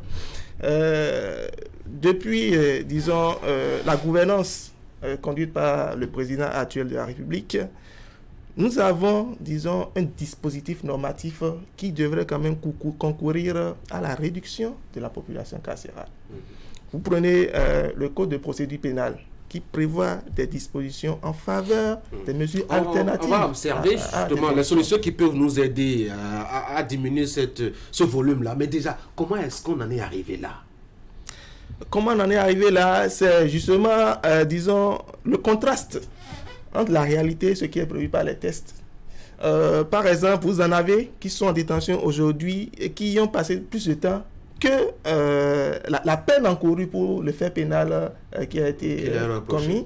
Vous avez des personnes qui bénéficient de décisions de la Cour constitutionnelle déclarant leur détention arbitraire et illégale, mais qui séjournent toujours. Vous avez des personnes qui ont fini leur peine, mais par défaut... Est-ce que ce n'est pas des cas exceptionnels? Aujourd'hui, ce n'est plus un cas exceptionnel, parce que ça devient légion. Donc, vous rencontrez des gens comme ça qui disent que, bon voilà, j'ai fini ma peine, mais je suis encore là parce que justement l'ordre de libération n'est pas arrivé. De non-droit, dirait-on, hein, finalement. Franck, quand j'ai entendu les chiffres, je me suis dit, est-ce qu'on est devenu vraiment récalcitrant, incontrôlable et, excusez-moi le mot, mal éduqué pour être autant aussi présent dans les espaces carcéraux? C'est évident. Vous avez aujourd'hui une montée fulgurante des actes immoraux, avec le développement des smartphones, des nouvelles technologies, où la cybercriminalité est montée d'un cran. Aujourd'hui, de petits enfants dans un coin de la chambre peuvent anarquer des gens, ainsi de suite. Ça fait la première raison. La deuxième raison, c'est la volonté manifeste de l'État de pouvoir débarrasser la société de ces individus-là qui perturbent en réalité notre quiétude. Et la troisième raison, c'est au niveau de la justice. Au niveau de la justice, il y a manque de personnel, il y a les dossiers qui s'entassent au niveau de nos tribunaux où le nombre de juges, le nombre de magistrats pour connaître de ces dossiers-là est vraiment insuffisant. Vous voyez un juge qui se retrouve avec 300 dossiers qu'il doit vider peut-être au cours d'une session qui est ouverte. Car lorsque la session est refermée, à peine on arrive à connaître de la moitié de ces dossiers-là. Donc voilà les trois raisons que moi je trouve. Il y a également par-dessus tout un manque de politique de construction de ces maisons carcérales. Il faut continuer à construire les prisons. Il faut continuer à construire. Si vous continuez pas arrêter des gens, on verra bien si cette solution est la bonne. Je vois M. Rory secouer de la tête. Oui, je voudrais ajouter à tout ce que Franck a cité le besoin vraiment d'avoir des infrastructures aux normes. Parce que je pense que, et là, M. Montesquieu peut confirmer là-dessus, dans ce genre de situation, il y a forcément des normes. Et je pense que, est-ce qu'aujourd'hui nos maisons d'arrêt respectent vraiment les normes en vigueur, qui vaudrait que quand on prend une décision contre un citoyen qui a choisi peut-être d'aller contre les normes de notre société et qui se retrouve dans ce milieu, est-ce que tout est fait en sorte que l'individu se retrouve vraiment dans un cadre où il devrait séjourner véritablement. Vous ne tuez pas pour oui, vous parce que j'ai lu des tas de documents. J'ai lu des tas de documents. J'ai lu des tas. Une belle jeune dame qui vous fait le non, je ne dis pas juste là-bas. J'ai lu des tas de documents où peut-être une cellule qui est censée garder tel nombre de personnes, on se retrouve à aller peut-être, on retrouve le double, le triple même je pense que là, il y a problème. Donc, il n'y a que nos infrastructures en matière de maisons d'arrêt, franchement, à la date d'aujourd'hui, ne respectent pas vraiment les normes. C'est un problème qu'il faut régler aussi. William, non, vous savez, comment est-ce qu'on peut comprendre que nous sommes devenus, si déviants pour... Non, moi je pense que c'est la réalité de notre politique pénale. Quand le juge, le magistrat est dans 3 différentes chambres, ou 4, et que dans chacune des chambres, il a obligation de résultat et qu'il doit rendre des décisions sur des dossiers qui s'empilent et qui sont tous urgents à la fois. Quand, à la moindre hésitation, on dépose d'abord un mandat de dépôt pour après, je ne sais combien d'années, revenir sur le dossier. Quand il n'y a que la peine privative de liberté pour faire entendre raison dans un État où, les autres choses prévues par le Code pénal, comme les travaux d'intérêt général, on pense que notre société n'est pas encore assez mature pour que quelqu'un qui a commis une infraction, on le laisse dans la rue être en train de balayer, on risque une vindicte populaire, la famille risque de s'en prendre à lui, la famille de la victime peut-être risque de s'en prendre à lui ou la victime elle-même pour venir lui régler son compte. Quand on est dans cette atmosphère-là, c'est normal que les chiffres soient pareils. Regardez même déjà la classification. Au Bénin, la loi est claire. Nous avons 3 prisons et 8 maisons d'arrêt. Mais dans chacune de ces maisons d'arrêt, on a les 2 catégories de personnes. Il y a les détenus, il y a également les prévenus. Donc quand c'est comme ça, dans un État, je pense que la surpopulation... Il y a l'ONG Changement Social et bien d'autres organisations de la société civile qui font un excellent travail annuel en allant dans les maisons de détention, en allant voir les conditions carcérales. Ce n'est pas possible. Il n'y a pas longtemps, à Parakou, l'inspection générale des services judiciaires est allée à Parakou, dans la maison d'arrêt. Ils ont demandé à manger le mets des détenus, mais les inspecteurs n'en revenaient pas. Ils disent, mais si pendant que l'inspection est là, c'est ce qu'on sait, en l'absence alors, qu'est-ce qu'on sait aux détenus? Quand c'est comme ça dans un État, il y a problème, il y a mal d'ordre. Et moi, je pense que la politique pénale, pour en finir, la politique pénale est quelque part aussi en griffe bancale, selon moi, de mon point de vue de profane, parce que quand pour certaines infractions, par exemple, il n'y a qu'une seule juridiction qui a compétence sur l'étendue du territoire national. Quand on vous soupçonne de terrorisme à Malanville, vous traversez les 800 km et plus pour vous retrouver à Porto Novo, on vous envoie à Mistrité, et pendant que, ou pour cybercriminalité, et pendant que ça prend le temps que ça doit prendre, vous grossissez les chiffres du côté de Mistrité. Quand c'est comme ça dans un État, moi je pense qu'il y a une certaine difficulté. Je sais qu'il y a eu des raisons techniques qui ont amené, par exemple, à la concentration de certaines infractions. Certaines compétences dans certaines juridictions comme la criette et autres, parce qu'à variété de chambres, il y avait variété de décisions par le passé, à variété de juridictions aussi, mais quelque part dans l'application, je vois que ça pose également problème. Allez, on va examiner un peu les solutions. Franck a commencé la multiplication des prisons comme solution, comme alternative. Je crois que à première vue, ça doit être en principe la solution la plus simple et à portée de main, monsieur Ongoye. En fait, la situation, elle est un peu complexe. Et voilà, on ne va pas, disons, établir des solutions en l'air. Comme je le disais, nous avons des provisions normatives qui, si on les appliquait, c'est qu'on n'en serait pas arrivé là. William a commencé par le dire, nous avons 8 maisons d'arrêt, 3 prisons civiles. Dans le code de procédure pénale, article 800, c'est clair qu'en principe, les maisons d'arrêt doivent accueillir rien que les détenus, c'est-à-dire les personnes atteintes de jugement, et les prisons civiles, les personnes condamnées. Mais nous assistons à un mélange aujourd'hui. Ça fait partie des éléments qui grossissent les chiffres. Vous avez également aujourd'hui, disons, quand on analyse la situation, il y a la question de la réinsertion socio-professionnelle des détenus. Parce que quand vous prenez le lot, vous en verrez assez qui sont revenus encore après. Parce que justement, à leur sortie, ils n'avaient pas de quoi s'occuper. Pourquoi ils reviennent? Justement. Parce que justement, ils n'ont pas en fait un soutien dehors, quelqu'un qui puisse les accueillir ou bien de l'aide post-pénitentiaire, je vais dire. Donc, c'est des éléments qui concourent toujours, disons... on ajoute que quand ils ressortent, voilà, ils se retrouvent encore à commettre peut-être les mêmes faits pour lesquels ils retournent encore. Quelqu'un qui a été incarcéré, quelqu'un qui a été incarcéré pendant des années, et puis bon voilà, la famille l'a abandonné carrément, il n'a aucune visite, et puis il sort, bon voilà, il va faire quoi? Il n'a pas où dormir. Il n'y a rien qui soit prévu pour lui. Donc il faut un programme spécial pour suivre ceux qui sortent des prisons. Oui, aujourd'hui, c'est déjà heureux que l'agence pénitentiaire ait disposé d'une politique de réinsertion socio-professionnelle. Mais en l'état, ce qu'on peut dire sur cette politique, c'est que les détenus ne se sentent pas encore impliqués dans cette politique-là. Bon, en termes de solutions... Oui, concentrez-vous surtout sur la multiplication des espaces carcéraux comme il le souhaite. Est-ce que vous pensez que c'est pertinent ça? Je ne dirais pas. En fait, l'idée ne devrait pas être d'envoyer les gens en prison, envoyer les gens en maison d'arrêt. Non, c'est de meilleures conditions de détention. Moi, j'insiste, c'est pas forcément. C'est parce qu'on construit des prisons qu'on va envoyer comme on le veut, comme on le souhaite, mais oui, Eric, on va lui laisser finir de séjour. Oui. En fait, c'est des arguments qu'on avance, mais en réalité, ça ne résout pas le problème. Le fait de multiplier les prisons, on doit plutôt travailler à réduire le nombre de personnes qui y vont afin de... Et comment on fait ça? Justement, afin de le faire, c'est d'abord de travailler sur la réinsertion socio-professionnelle des détenus. C'est également penser à des politiques ou bien des stratégies de vulgarisation des tests. Parce qu'il y en a qui s'y retrouvent également par ignorance. Je prends par exemple l'infraction de recel. Vous avez un ami qui vient vous voir pour dire « Tiens, je vais quelque part, garde-moi cette telle chose. » Vous ne connaissez pas la provenance de la chose. Vous êtes là, la police débarque, on vous embarque. Parce que justement, vous étiez en possession de la chose à l'instant T là. Vous n'avez rien compris.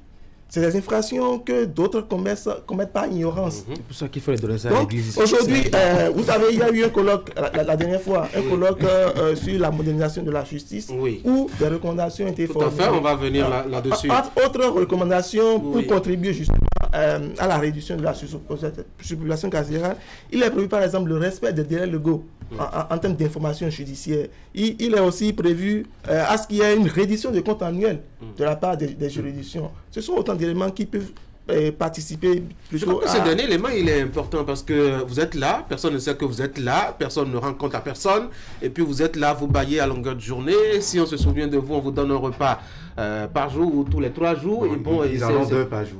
C'est comme ça.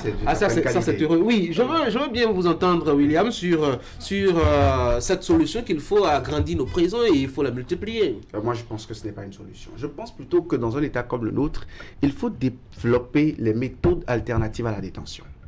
Il faut de moins en moins que pour un coq, on soit en prison. Pas parce que le vol du coq n'est pas un vol. On va l'envoyer à qui? Justement.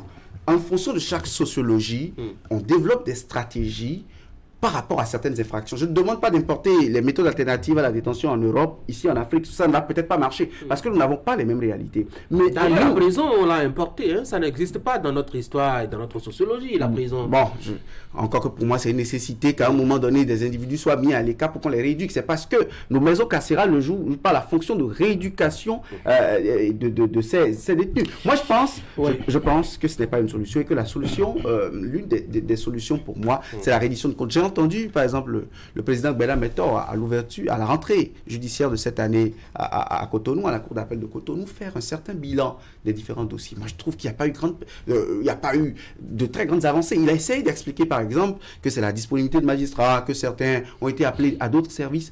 Quand ces problèmes, selon moi, de base, quand ces problèmes de base vont demeurer, moi, je pense que l'appareil judiciaire ne pourra pas... Il y a une autre solution qui a fait polémique durant tout le week-end, c'est... Et ça, je mets en griffe. C'est ce projet de grâce présidentielle massive, même si, je dois dire, le ministère de la Justice est revenu là-dessus avec un démenti formel. Mais est-ce que quelque part, ce n'est pas une solution à envisager aussi? Libérer massivement ceux qui peut-être ont purgé la moitié de leur peine ou se sont montrés un peu plus exemplaires et gentils et dociles, le temps pour les autres d'avoir de l'air à respirer. Oui, au niveau des prisons, il y a des gens qui s'agissent après avoir passé un temps là-bas et qui donnent des comportements, affichent des comportements exemplaires qui amènent même les responsables des prisons à proposer leur nom pour être graciés, ainsi de suite. C'est une solution parmi tant d'autres. Mais tenez, moi j'ai un ami qui s'est tapé 4 bonnes années en prison. Et en fin de compte, on a déclaré un non-lieu, c'est-à-dire qu'on ne lui reproche... Il n'a rien à voir avec avec le dossier. À chaque 6 mois, il allait au parquet, il renouvelait sa détention, on lui faisait signer un papier, il retourne, et il a passé 4 bonnes années. Moi, je parle de construction des prisons, tout simplement parce que moi, j'ai fait mon mémoire porté sur la vie des mineurs en milieu carcéral. Et j'ai rencontré une trentaine de mineurs à la prison civile de Parakou qui m'ont confié qu'ils ont appris à faire, enfin, ils ont appris d'autres pratiques en prison. Ils auraient souhaité ne pas rester avec des aînés, avec de grandes personnes. Et donc, moi, si je parle de construction d'autres maisons c'est pour les spécifications. Pour les spécifications, oui. Vous avez les mineurs qui restent à part. Ceux qui veulent les femmes qui jusque-là n'ont pas vraiment. Ceux qui veulent un bol de bouillie qu'on envoie en prison avec des gens qui ont manipulé du chanvre indien. Pour moi, c'est une aberration. Donc, il faut séparer un peu comme dans les pays européens où il y a même des camps de réadaptation, des camps de rééducation. Les libérations massives, les grâces présidentielles massives. Ça vous dit quoi? Avant d'arriver là, je veux juste, en termes de solutions, dire simplement qu'il faut beaucoup plus appliquer les peines alternatives à l'emprisonnement. William a commencé par dire, par exemple, le travail d'intérêt général. C'est quelque chose qu'on doit implémenter, qui doit favoriser beaucoup plus, disons, que les gens n'aillent plus en prison. Revenant sur la question de la grâce, ça fait partie justement des peines aussi alternatives à l'emprisonnement. C'est l'une des peines alternatives à l'emprisonnement. Aujourd'hui, quand vous faites plutôt le point, des personnes qui ont été graciées par le passé, entre le nombre de personnes graciées et le nombre, parmi ce nombre-là, ceux qui sont retenus encore en prison, vous allez voir que la majorité est repartie. Sérieusement. Bien sûr. Ils ont eu la grâce présidentielle. Prenez les chiffres. C'est un manque de respect. Prenez les chiffres des dernières grâces qu'il y a eu et faites, c'est pas des ingrats. Faites une analyse de la chose et vous verrez que la grande majorité est repartie. Qu'est-ce qui peut expliquer ça? Justement parce qu'ils ne sont pas préparés pour sortir de retour. Justement, au retour, disons, en société.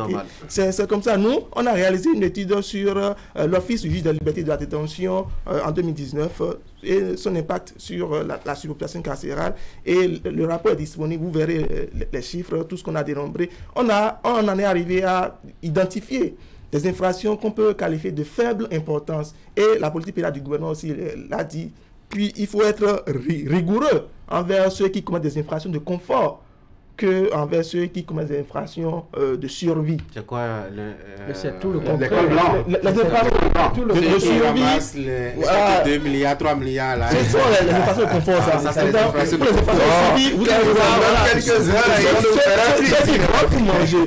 Donc, la question de la grâce, c'est un peu comme ça. Il faut la voir. Donc, il faut vraiment mesurer cette affaire-là. Oui, William.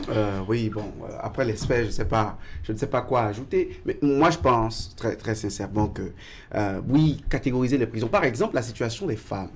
Même jusqu'à Misrété, je ne pense pas qu'il y ait des bâtiments pour femmes à part, ou des cellules pour femmes. Je parle sous le contrôle de ceux qui sont tout le temps en milieu carcéral. Il y a un quartier qui a été entièrement réservé aux femmes. Désormais.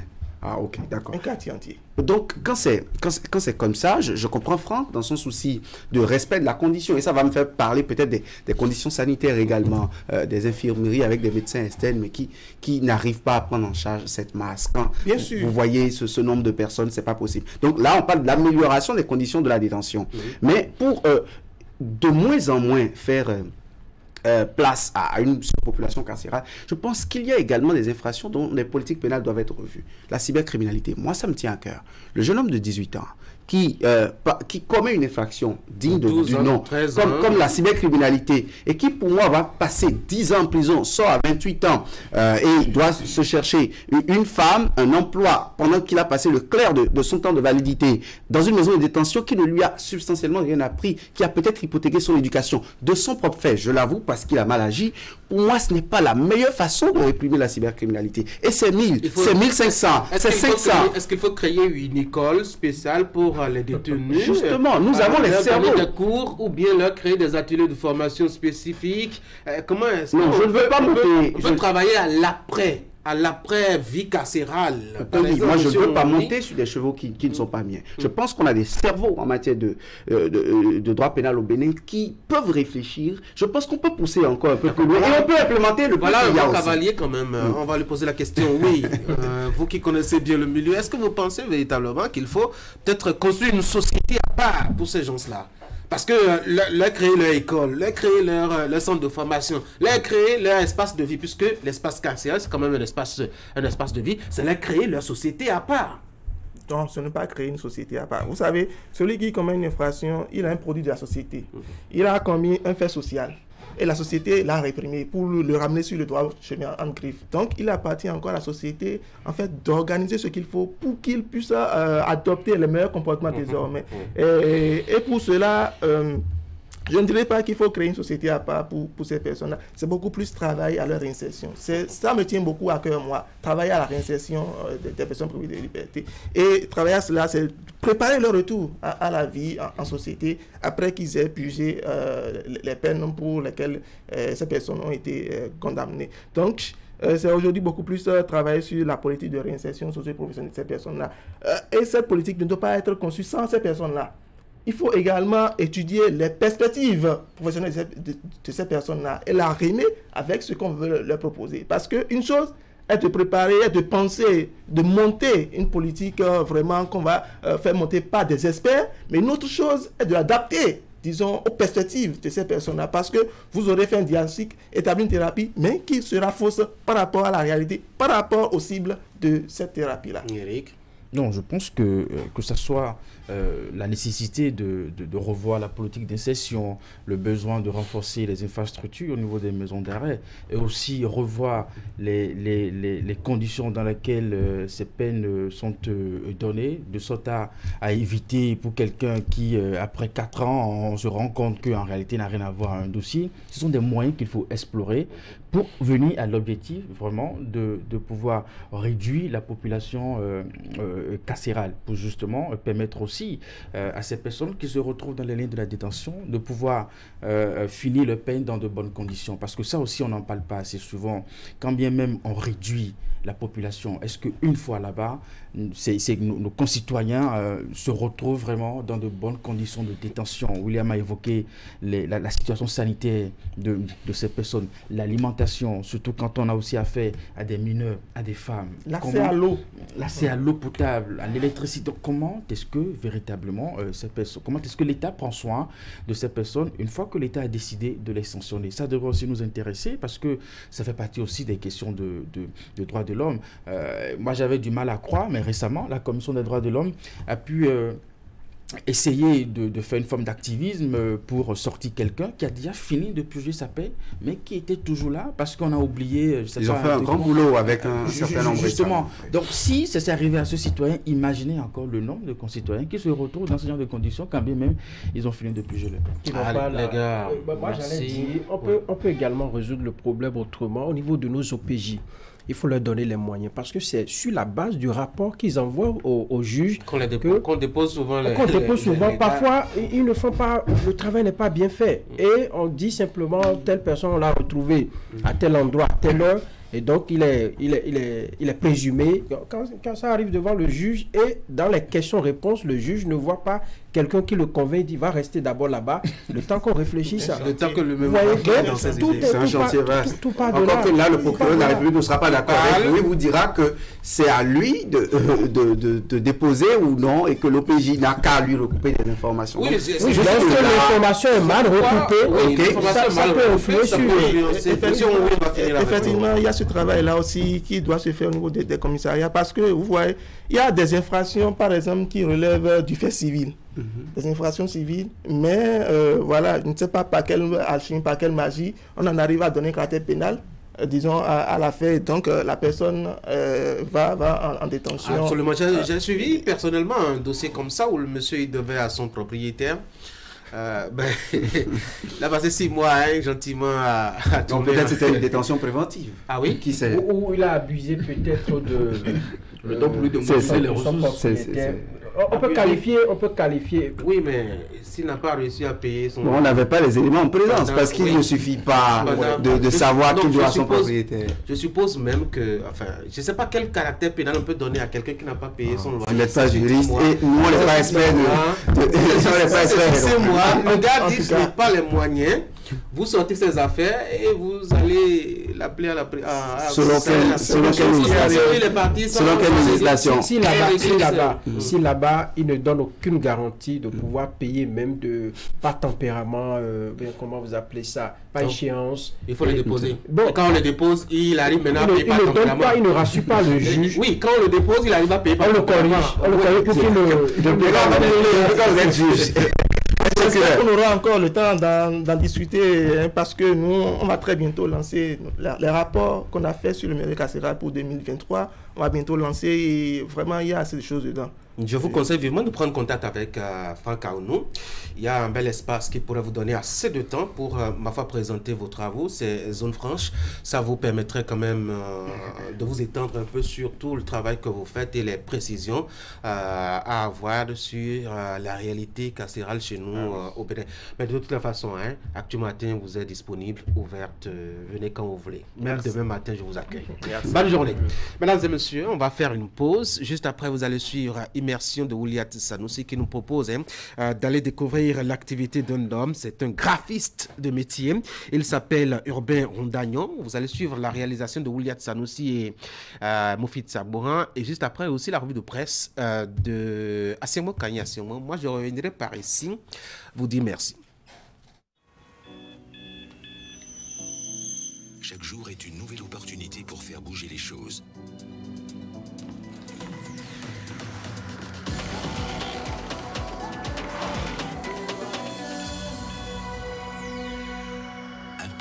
Pour atteindre vos ambitions. Alors, donnez-vous à fond, tasse après tasse, jour après jour. Commencez en force, finissez en force. Nescafé.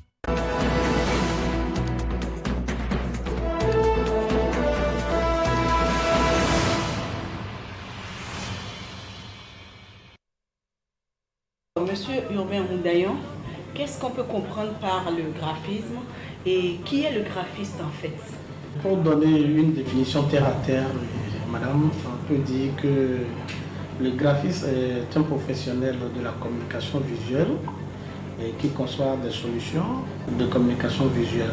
Et en d'autres termes, nous pouvons dire que c'est celui-là qui utilise des tests, des formes, des images pour donner une communication visuelle ou pour en faire une communication visuelle. C'est celui-là qui quand même conçoit des logos que nous voyons. C'est celui-là qui est capable de rédiger quand même des chartes graphiques. Et quand je parle de charte graphique, c'est l'identité visuelle d'une entreprise. Et toute entreprise d'ailleurs a son identité visuelle.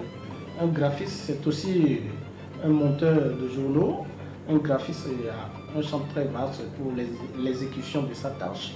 Quand nous voyons les grandes affiches publicitaires dans la ville de Cotonou ou dans tout le Bénin, c'est l'œuvre des graphistes. Ce sont les graphistes qui travaillent d'abord avant qu'on ne passe à l'impression. Pour que le graphiste fasse son travail, il a forcément besoin d'un ordinateur. Ce que j'ai devant moi. À part l'ordinateur, il lui faut forcément des logiciels de travail tels que Adobe Photoshop, Adobe InDesign, Adobe Illustrator.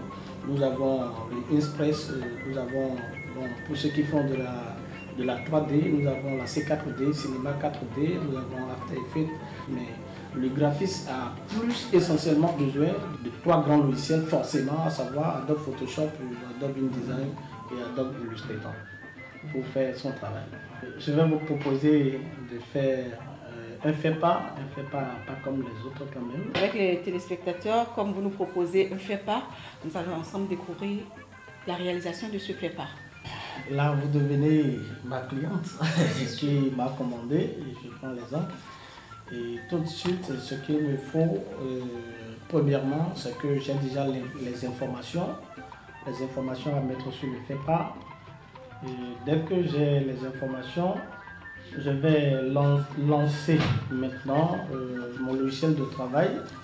Là, j'ai pris pas Adobe d'abord, j'ai lancé Adobe Photoshop parce que là, il me faudra traiter les images tout à l'heure. Je vais lancer un deuxième logiciel qui est InDesign. Là, je vais aussi le lancer et il va commencer par prendre. Ici, j'aurai à utiliser 3 photos dans le fait-pas. regardez, il y a cette photo. Je zoome pour voir. C'est des photos déjà traitées. Une première photo, une deuxième et une troisième ici. Voilà les 3 photos que j'aurai à utiliser dans le FEPA. Donc je retourne dans mon logiciel de travail et je peux dire entre-temps que le client m'a envoyé le test à mettre sur le FEPA. Donc c'est ce que j'aurai à utiliser, le message que va porter le FEPA. Ici, nous allons procéder à la réalisation du FEPA proprement dit. Et là, je prends la dimension. Ici, je vais prendre 9,5 cm. En InDesign, on travaille en millimètres, donc ça fait 95 sur 210.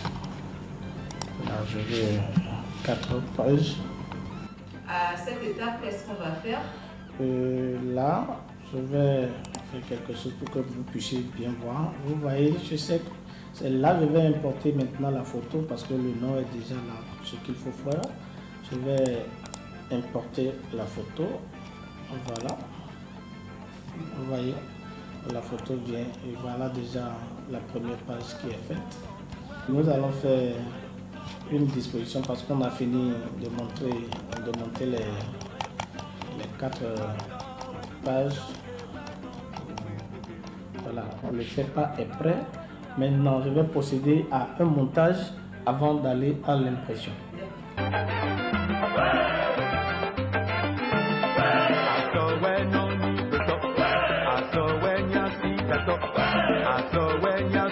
Voilà le montage qui est fait.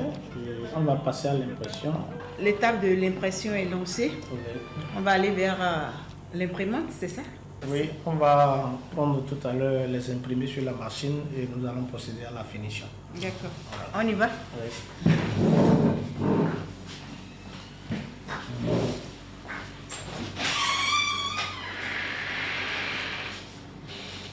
On est devant l'imprimante. Oui, voilà.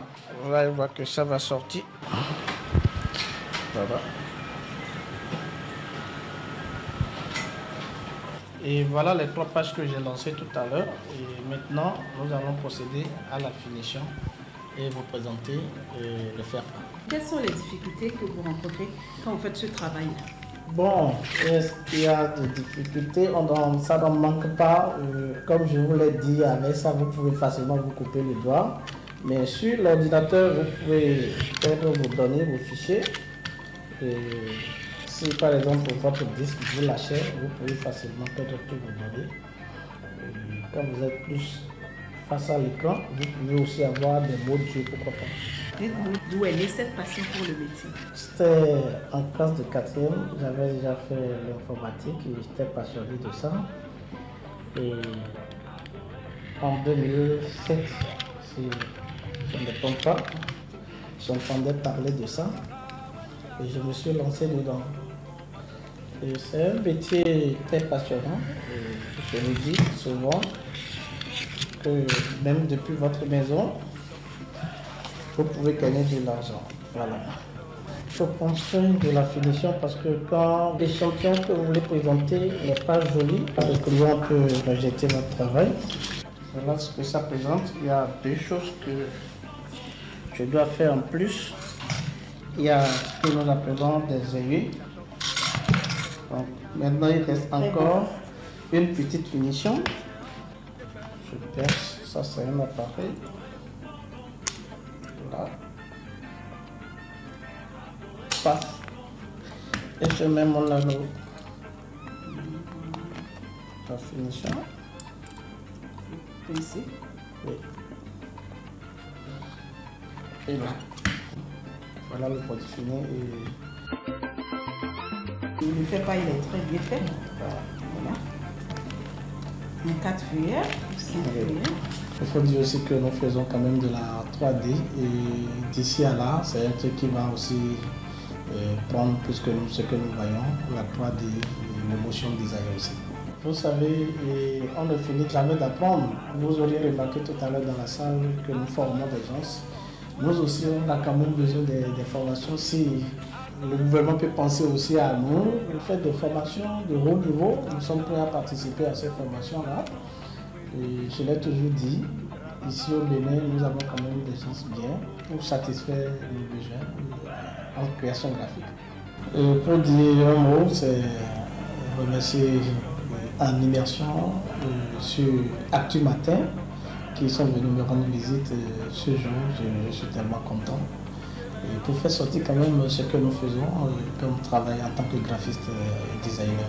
Merci à vous. J'invite tous les Béninois de me contacter quand le besoin sera pour toutes les réalisations de flyers, posters, branding, les affiches grand format. Et nous sommes là pour les satisfaire. Et aussi, nous sommes dans la formation. Ça veut dire que je peux venir me faire former? Et pourquoi pas? Si vous disposez de temps, vous allez remarquer ce que je suis en train de faire tout à l'heure. La majorité d'entre eux sont à moins de 8 mois de formation, mais ils produisent déjà des choses que j'utilise pour gagner de l'argent de façon payante. Nous sommes à Papa, Kouibo, non loin de l'hôpital de Zoum. C'est là se situe le siège de Espacom Plus à Sarre depuis des années.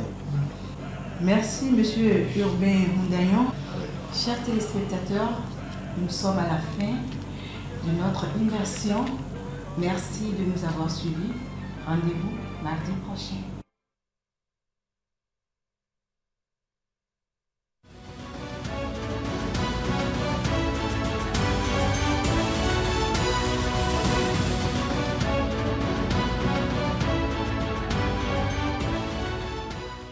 À toutes et à tous, bonjour. Brouille au sein d'une institution de la République, situation confuse à la CBDH, titre ce matin le matinal, qui relate que ça ne va pas à la Commission béninoise des droits de l'homme. Les commissaires sont à couteau tiré et pour cause, 8 commissaires sur 10 sont annoncés avoir évoqué le lundi 23 octobre 2023 par un vote à bulletin secret au cours d'une assemblée générale. Le président Isidore Kapochichi, pour agir de la sorte, les commissaires frondeurs se sont basés sur l'article 11 de la loi portant création de la commission et des articles 24, 25, 26 et 27 du règlement intérieur en vigueur du 2 septembre 2020. De sources proches de ces derniers, cette décision a été prise après l'étude du rapport d'une enquête menée par la vice-présidente de la CBDH, Sidikatou Adamo Bissiriou, conformément à l'article 26 du règlement intérieur sur les présumés manquements du commissaire Kapochichi au regard des tests fondamentaux de la commission. Mais, pointe fraternité, le président déchu réfute les accusations et conteste sa déchéance. Il assure que cette assemblée générale est illégale car une décision rendue le 19 octobre 2023 par le président du tribunal de première instance de première classe de Cotonou aurait suspendu sa tenue. La décision de justice aurait été rendue suite à une requête du président de l'institution, Clément Kapochichi, qui a sollicité et obtenu cette suspension le temps que la Cour constitutionnelle, saisie d'un recours fondé sur l'article 35 de la Constitution, rende sa décision. Dans cette décision, le tribunal de première instance de première classe de Cotonou aurait fait défense à la vice-présidente ou tous autres commissaires, à l'exception du président de la Commission béninoise des droits de l'homme, d'avoir à convoquer une assemblée générale de la dite institution. Clément Kapochichi a par ailleurs produit un mémorandum où il explique les faits ayant abouti à la crise. Il avance que les commissaires lui en veulent pour son engagement pour la réforme de la CBDH voulue par le gouvernement depuis 2019. Pendant ce temps, souligne La Nation, le Bénin fera partie des 120 pays qui seront pris en compte pour la deuxième évaluation pilote du projet Business Ready, BeReady en abrégé, initié par le groupe de la Banque mondiale pour l'évaluation du climat des affaires en remplacement de Doing Business qui a montré ses limites. Cette évaluation aura lieu en printemps 2025 après la première en cours 2023-2024 qui concerne 54 pays en attendant d'être généralisée aux 180 économies parties prenantes au printemps 2026 au troisième exercice pilote. Ces évaluations permettront d'affiner la méthodologie et aboutiront à la base de référence pour l'ensemble des données du projet Business Ready. L'économiste du Bénin explique que la nouvelle méthodologie BeReady prend en compte 10 indicateurs au lieu de 12 dans le cadre de Doing Business. Ces indicateurs incluent la création d'entreprises, l'implantation des entreprises, les services d'utilité publique, l'emploi, le commerce international, la fiscalité, le règlement des litiges, les marchés, la concurrence, ainsi que l'insolvabilité des entreprises. Pour chaque critère, BeReady évaluera la qualité de la réglementation, les délais et coûts de service, l'adoption du numérique, la durabilité environnementale et la participation des femmes. Les données seront principalement collectées auprès d'experts du secteur privé ainsi que d'un échantillon représentatif d'entreprises actives et formellement enregistrées. Et puis la nation informe que le processus de la reconnaissance en indication géographique du fromage Peul Ouagachi Gassiré amorce une phase cruciale. Une feuille de route est définie à la faveur d'une journée de réflexion organisée vendredi dernier à Cotonou sur les enjeux de la conservation et de la certification de ce produit emblématique du Bénin. Elle s'inscrit dans le cadre de l'initiative mise en place et développement de l'indication géographique Ouagachi Gassiré du Borgou Libori, financée par l'Agence française de développement et mise en œuvre depuis janvier 2023 par le Centre africain pour le développement équitable. Dans les colonnes de fraternité, on lit que les ténors de l'UPR reçoivent une délégation du Parti communiste chinois. Renforcer l'axe Cotonou-Pékin à travers la mise en œuvre des consensus atteints par les présidents Patrice Talon et Xi Jinping et promouvoir le développement du partenariat stratégique sino-béninois. C'est l'objectif de la visite de la forte délégation du Parti communiste chinois le 23 octobre 2023 au siège de l'Union progressiste Le Renouveau à Cotonou. Cette rencontre a permis aux deux partis politiques de faire le tour de leurs axes de coopération et revisiter davantage les conclusions issues des échanges en marge d'une visite effectuée par les partis au pouvoir au Bénin, dont l'Union progressiste Le Renouveau à Shanghai, Yuan et Beijing en Chine du 24 mai au 3 juin 2023 sur invitation du PCC. Pour apprendre de la riche expérience chinoise en matière d'organisation et de développement, l'Union progressiste Le Renouveau a bénéficié d'un important lot de matériel de communication et de bureaux et participé à plusieurs conférences mondiales, en l'occurrence le Forum sino-africain des jeunes leaders, le Sommet mondial des partis politiques, le séminaire Parti au pouvoir Chine-Bénin. Autant de fruits de la coopération sino-béninoise qui illustrent la vigueur des relations entre l'UP Le Renouveau et le PCC. C'était la revue de presse. Merci de l'avoir écouté.